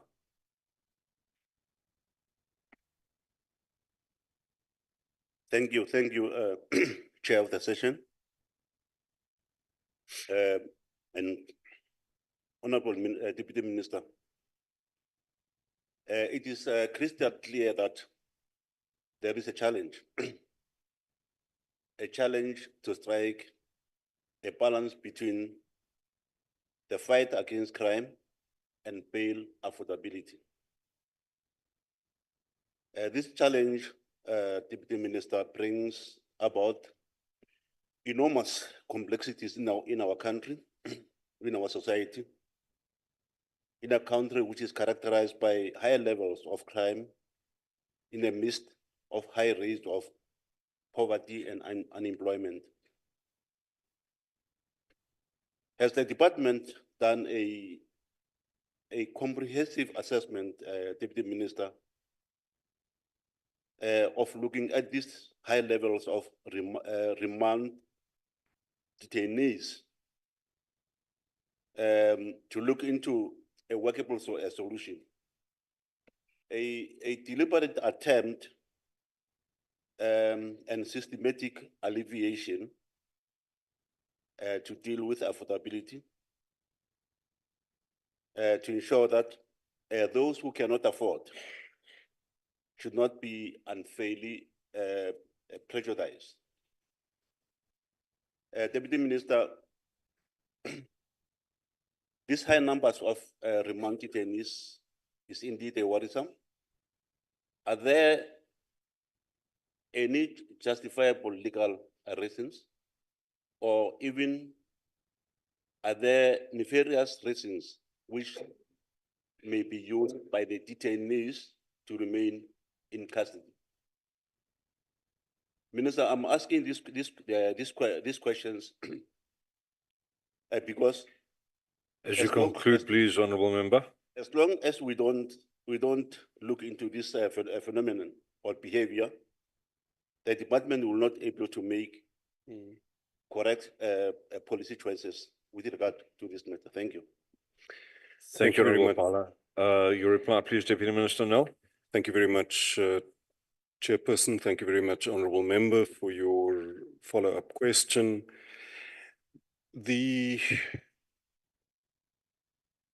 I think firstly, just to reiterate again, our appreciation of the seriousness of this matter, both as it impacts on the functioning of the criminal justice system.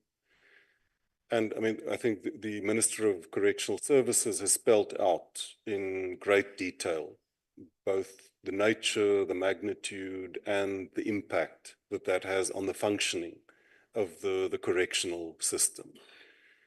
The knock-on effect of that is felt throughout the criminal justice system, because it leads to a clogging of our courts. It means all of those remand detainees need to be brought from correctional facilities or police facilities. They need to be transported to court. That occasions delays with trials. That provides, as the Minister of Correctional Services indicated, opportunities for remand detainees to acquire contraband at the courts where the security might be less tight than in the facilities themselves, to smuggle that contraband back into prison. And thirdly, the question of the justice of the matter. I mean, is it just and fair that someone is deprived of their liberty merely because they can't afford? Because the ultimate objective of bail is not to be a punishment, Bail is there to ensure that someone appears and stands trial. Now, if we're satisfied that someone doesn't present a flight risk or the risk of interfering with witnesses or the investigation, what is the reason for keeping that person in prison at tremendous cost to the taxpayer? So I think the problem has been well investigated and is well understood. The challenge is how to balance those different imperatives. How do you not infringe upon judicial independence? How do you ensure that the facts and the circumstances of each case are given proper consideration by a judicial officer? But at the same time, how does that happen within a system that must function effectively? And I mean, those are the challenges that collectively we are trying to find answers to, and we're confident that we will. I think that is about as far as I can take it at this stage. But thank you very much, Honourable Member. Thank you very much, Deputy Minister. That concludes question 62 and takes us on to question 59. Not sure if we're passing the baton or playing the music, but Honourable Minister, question 59 relates to South Africa's removal from the grey list. The question was asked by the Honourable Gotzel, and over to you for your reply, please, Minister. Thank you. I have to move the position of the mic. Thank you very much, House Chair. The action plan of FATF indicates that South Africa needs to be able to demonstrate that competent authorities have timely access, adequate, accurate, and up-to-date beneficial ownership information with regard to legal persons and arrangements. This generates actually from the General Laws Amendment Act of 2022, which was assented to in December 2022, and subsequently amended the Regulation of Beneficial Ownership for the Trust Property Control Act of 1988, so that it could be able to make provision for mandating the Master of the High Court, which we generally call masters, to create the Beneficial Ownership Register on Trust and collect beneficial ownership information that is designed to address existing deficiencies that are highlighted by FATF. So these regulations came into effect in 2023 on the 1st of April, to be precise. And currently we have established an online system for submission for beneficial ownership data, which has been in operation since October 2023. Directives were prepared also by the Chief Master to guide trustees on how to utilize the system. The major role players as well have been registered on how to be able to engage with the system if you are assisting a claimant or a beneficiary, and the importance of complying with the regulations. Of course, there will always be constant improvement that needs to be made on compliance, particularly with regard to the submission of beneficial ownership data, consideration into the settling a deadline of compliance, and penalties which could be imposed on related issues that are not well taken. In this regard, the masters will also shortly be engaging on a communication drive on all our master offices to address this, to set a deadline also so that beneficiaries can submit their ownership data on the beneficial system. So various entities are permitted access for the beneficial ownership of the data. Currently, we have 69 officials from various entities and law enforcement agencies that have been granted direct access to the registers.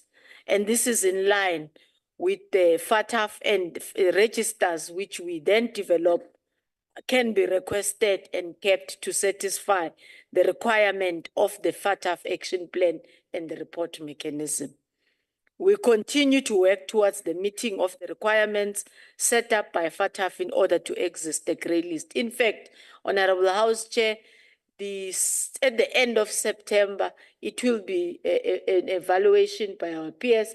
So our team from all the departments which are aligned, Home Affairs, ourselves, police, NPA, etc., National Treasury, will be going for evaluation. And again in January, February 2025. And our target on the remaining areas which are still need improvement is that we should be by March 2025, indicating to the country that we have met about 80–90% of the FATF requirements that we need to meet in order for the country to exit the grey listing.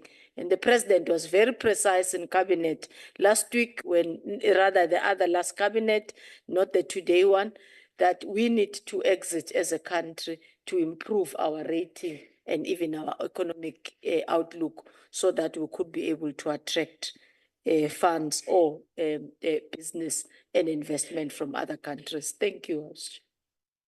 Thank you, Minister Similani. Honorable Godsall, your follow-up question, please.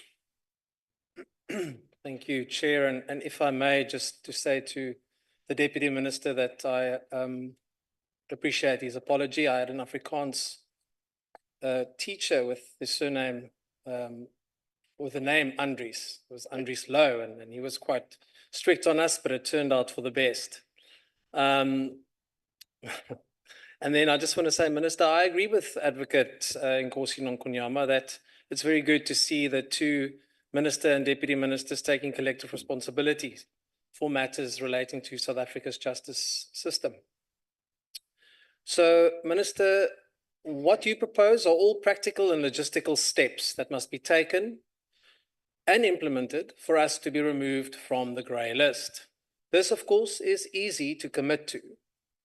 The difficulty is that when the world looks at us from outside, they see a country that is very tolerant when senior public figures are implicated in possible corruption.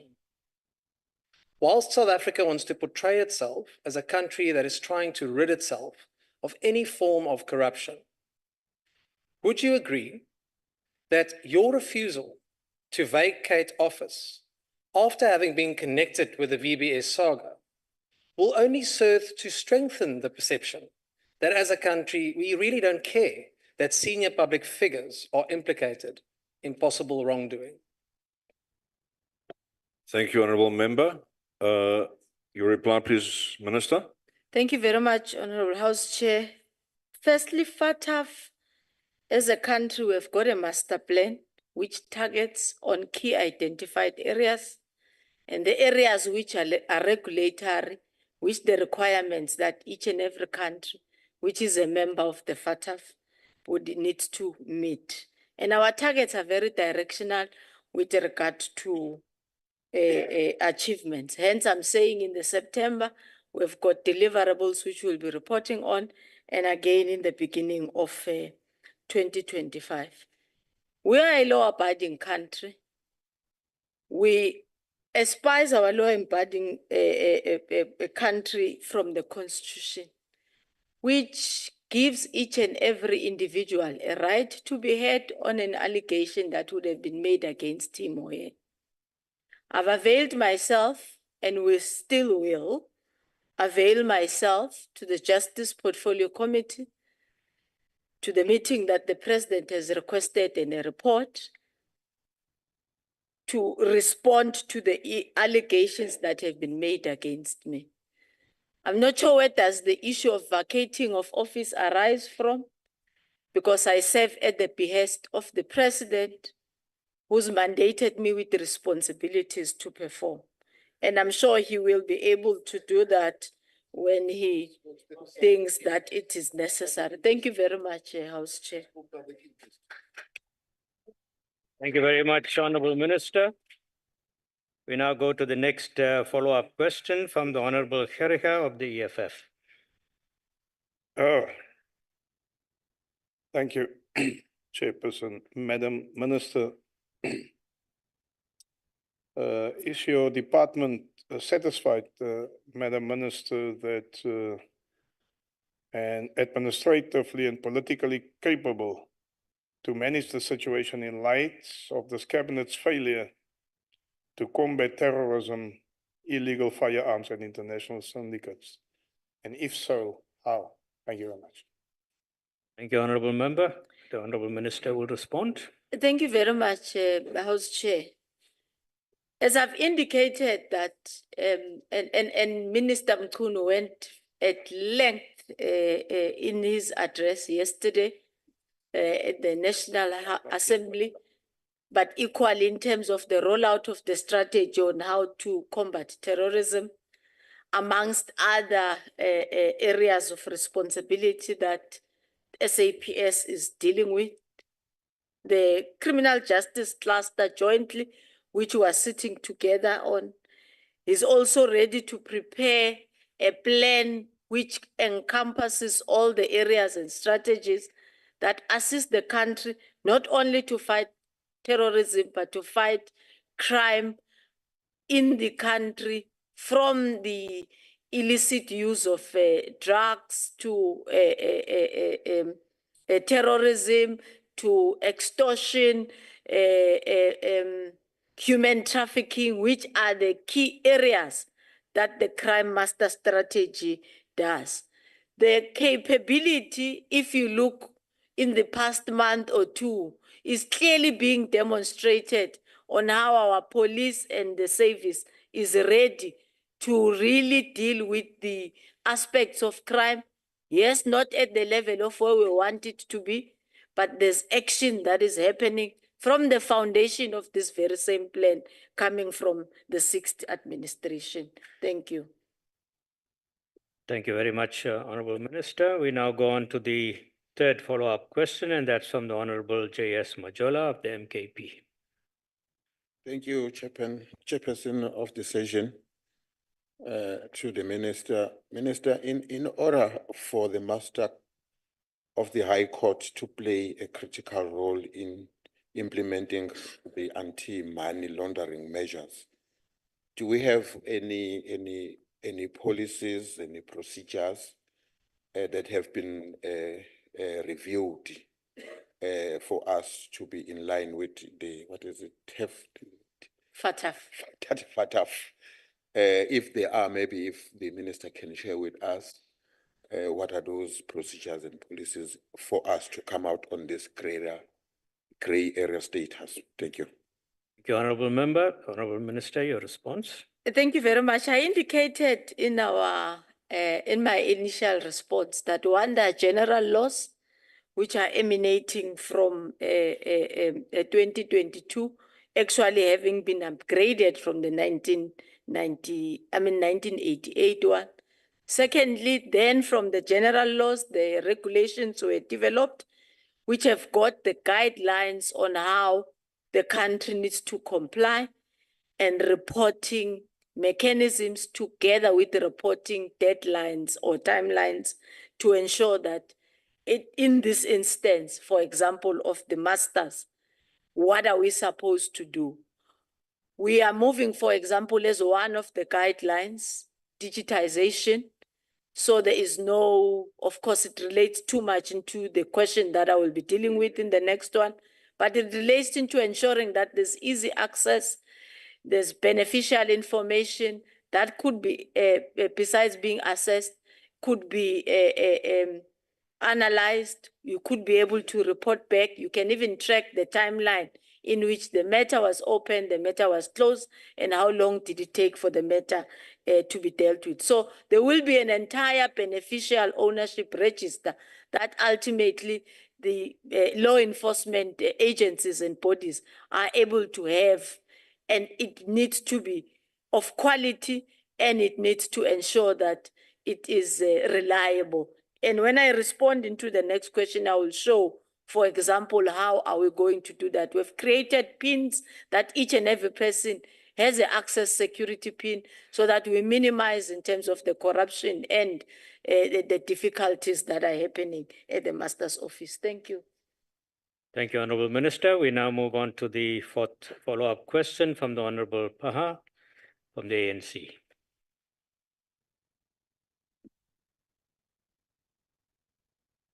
Gone. Honorable Pala, your follow-up question, do you still want to pose that question? No, No? I do not Okay. follow up on that question. Thank you. Thank you. Honorable Minister, now we go on to the question that was posed, question number 54 from the Honorable Mananiso. Could you give us your response, please? Thank you very much, House Chair. In April 2024, SIU submitted a report to the department after a proclamation that was signed by the President recommending disciplinary action to 14 masters officials. The report included 21 referrals, with some officials being implicated in multiple matters. Of the 14, 3 are no longer employed by the department, which means disciplinary action couldn't take place, but the department is looking into other mechanisms and measures to ensure that accountability is maintained. The 11 employees include 1 senior manager and 10 middle managers and a junior staff member. The department addresses as per the SIU recommendations. The alleged officials included amongst others, or the allegations rather, included amongst others, misconduct, intimidation and threats, the contravention of Section 2 of the Estates Administration, and the contravention of Section 386 of the Companies Act. In addition to the findings, the SIU report, the department took proactive measures by commissioning an internal forensic and audit unit to conduct thorough investigations into the conduct of several masters officials. These investigations were initiated to address serious allegations that had surfaced, including claims of misconduct, impropriety, and breaches of public service code.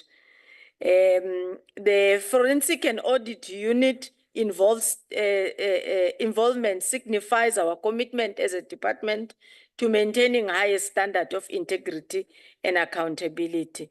And by launching this investigation, House Chair, the department sought to ensure comprehensive examination. If you look also closely into the 14 that I've spoken to, besides the 3, 1 has already been found guilty and was summarily dismissed. Another one who's at the SMS level tendered her resignation recently, just 2 days before the commencement of the scheduled disciplinary action.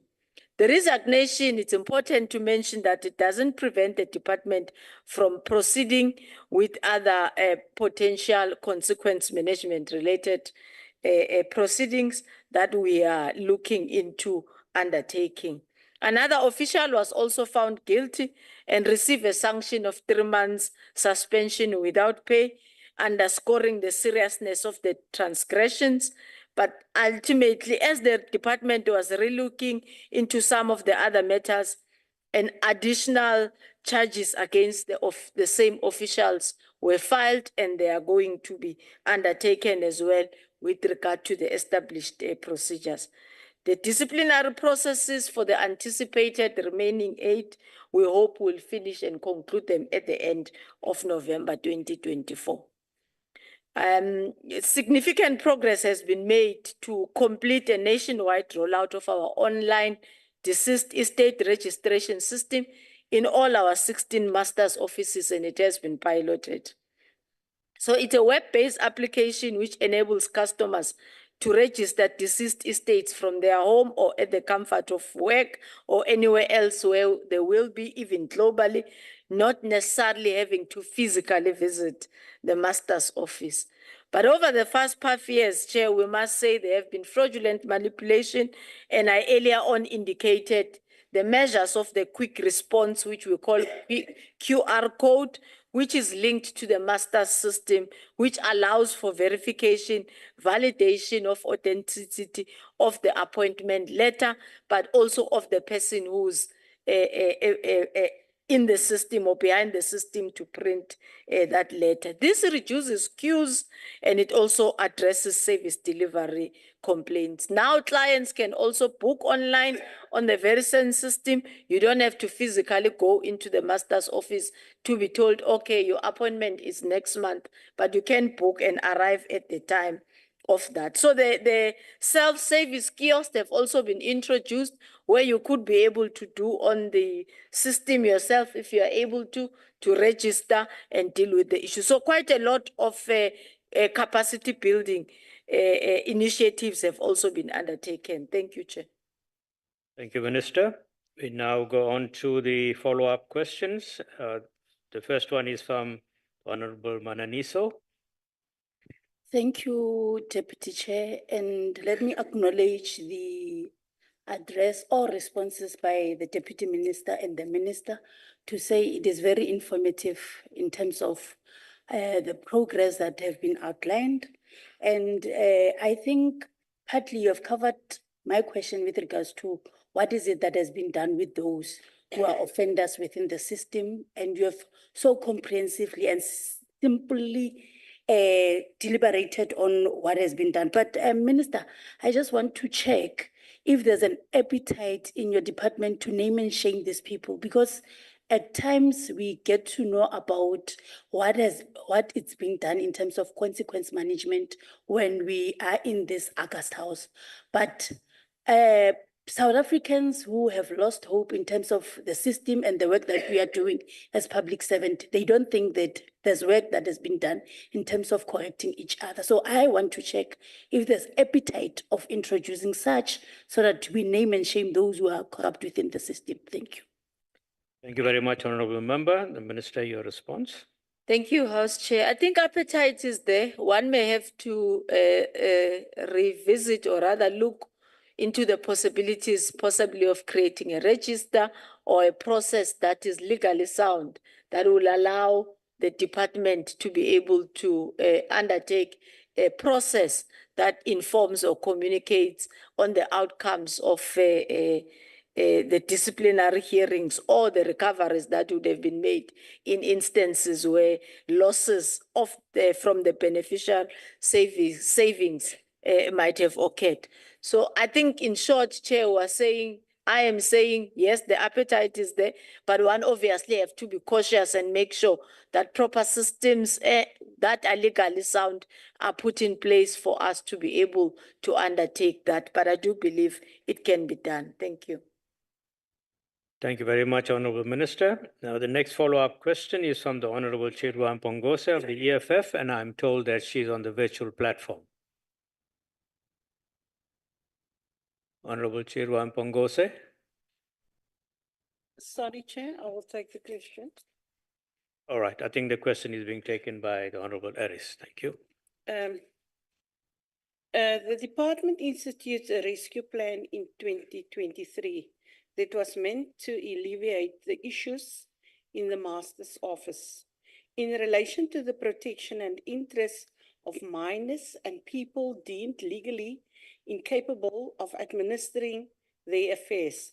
Has the department addressed the backlog, and how does the department plan to manage this aspect going forward? Thank you very much, Honorable Member. The Minister will respond. Thank you very much. I've indicated the digitization process that the department has undertaken in all our master's office.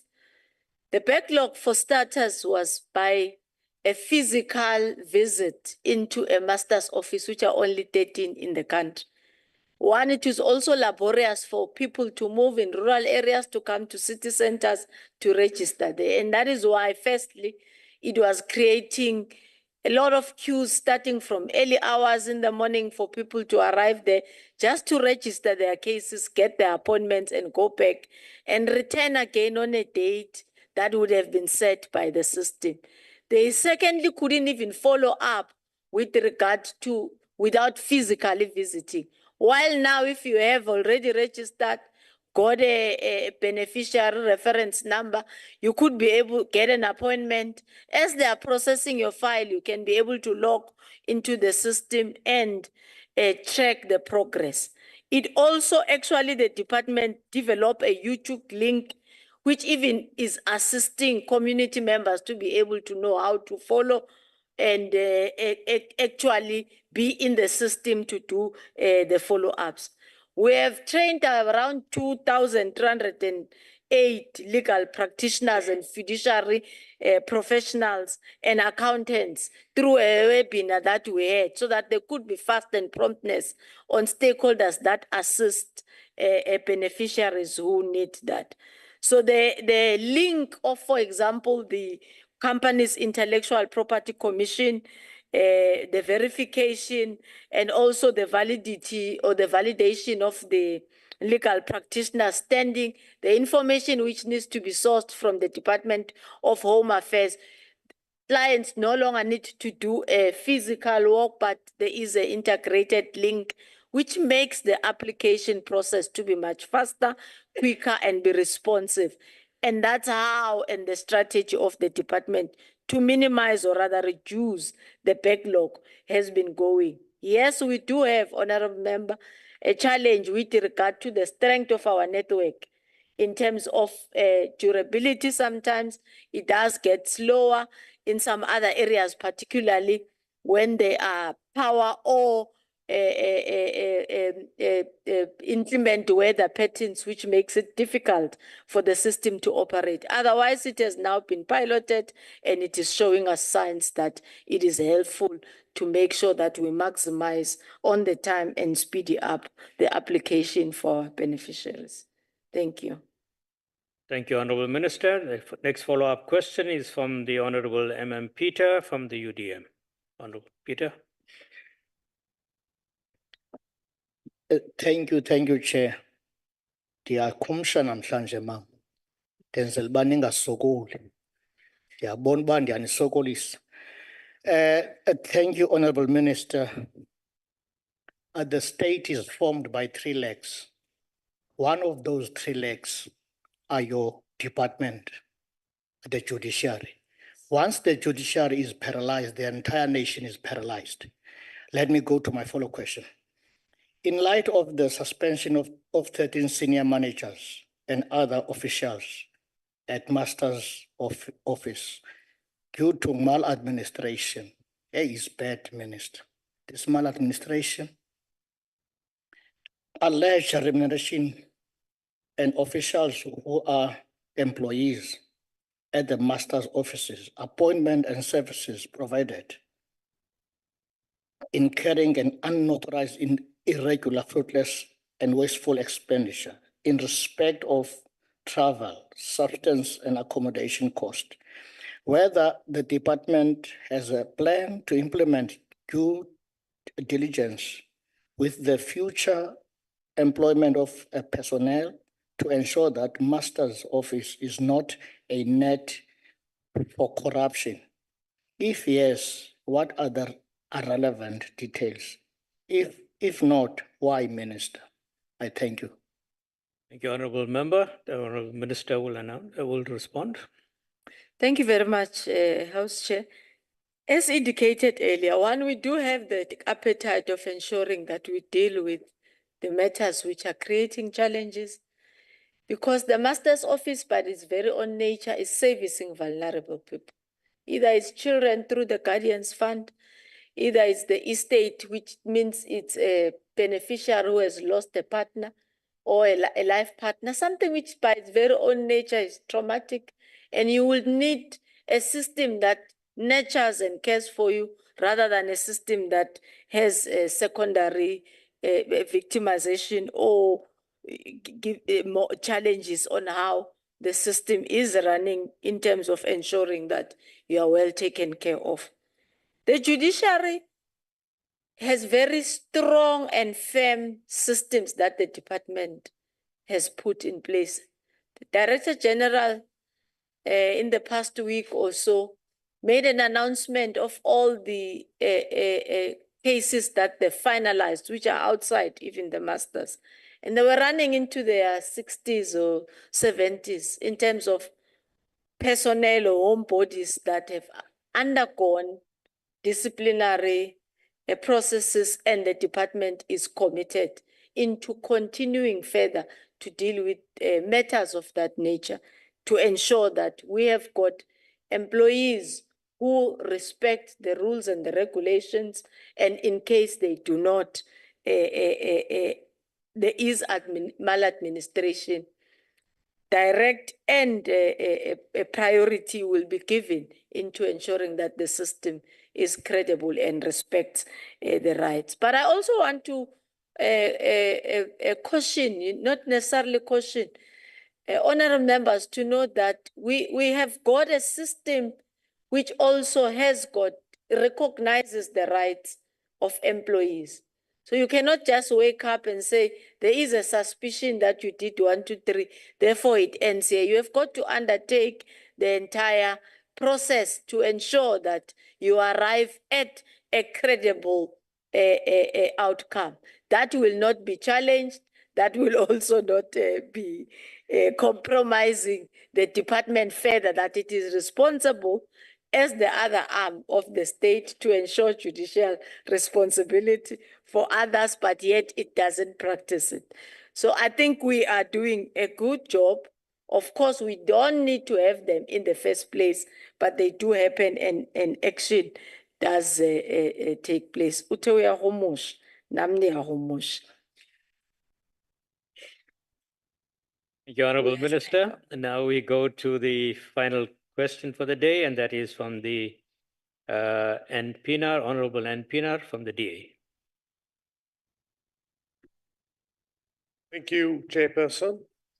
Good afternoon, Minister. Hope you're all well and enjoying your session here in the NCOP. Luckily, this is the last question, and I hope I will get a proper answer. Minister, with great fanfare last year, October, September, you announced the digitization of your department of the Master's Office. Yes, there's been some progress and some portals have been created. As you're saying, there's a pilot project going on. At the end of the day, the reality on the ground is we are still very far from a completely digitized Master's Office. People are still standing in queues. Clerks still have to stand in line on a daily basis. Minister, I want you to commit to this House today with a timeline of when we can expect, when the country can expect our Master's Office to be digitized. And please think carefully before you give me that answer, because I will hold you accountable to the timeline you give me today, because we expect great things from you, Minister. So thank you very much, Chairperson. Thank you, Honorable Member. Minister, your response. Thank you very much, House Chair. When the program was launched, it had its own timeline, which was a 3-year timeline, if I recollect very well. And I did indicate that, yes, the launch has happened, the pilot is on. There are still challenges, which I openly mentioned to the House, particularly with regard to the network, the connectivity, and the amount of work on the two programs, which are different. One is to ensure connectivity and registration. The other is to ensure that you digitize the records, even of the previous beneficiaries, so that they can be uploaded and be online. Honorable House Chair, I may not be able at this moment to precisely say exactly when will the entire master's offices be online, and not necessarily online, but the pilot be concluded. And I will request that I return to the House in a written reply to ensure that we look at the department closely on what we could do, what is missing in what areas. For example, other offices, because of their location, have got better advantages than the other. So it wants really a proper formulated response, which I'm committing to the House that we'll be able to bring it in a form of a written reply if it possible, House Chair, so that we commit ourselves and we can be held accountable. But this afternoon, we're committing ourselves to this House to make sure that all the programs that we run, we try to make a change in them, and we'll come back repeatedly to come and explain to the House the progress on any of the areas that we are working on. Thank you very much, Honorable Minister. We will look forward to that written response. And I want to say to the Honorable Minister and Honorable Deputy Minister, thank you very much for spending the afternoon with us.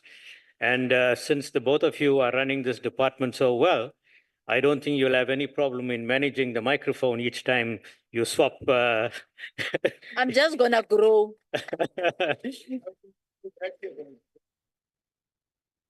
Thank you very much. And thank you very much to all the delegates that are here, the honorable members. Thank you for your presence right till the end of the session. I think we've done very well in terms of managing this session. And I wish you all a good evening and travel safe. Thank you very much. The session is now closed. Thank you, Chairperson. Recording stopped.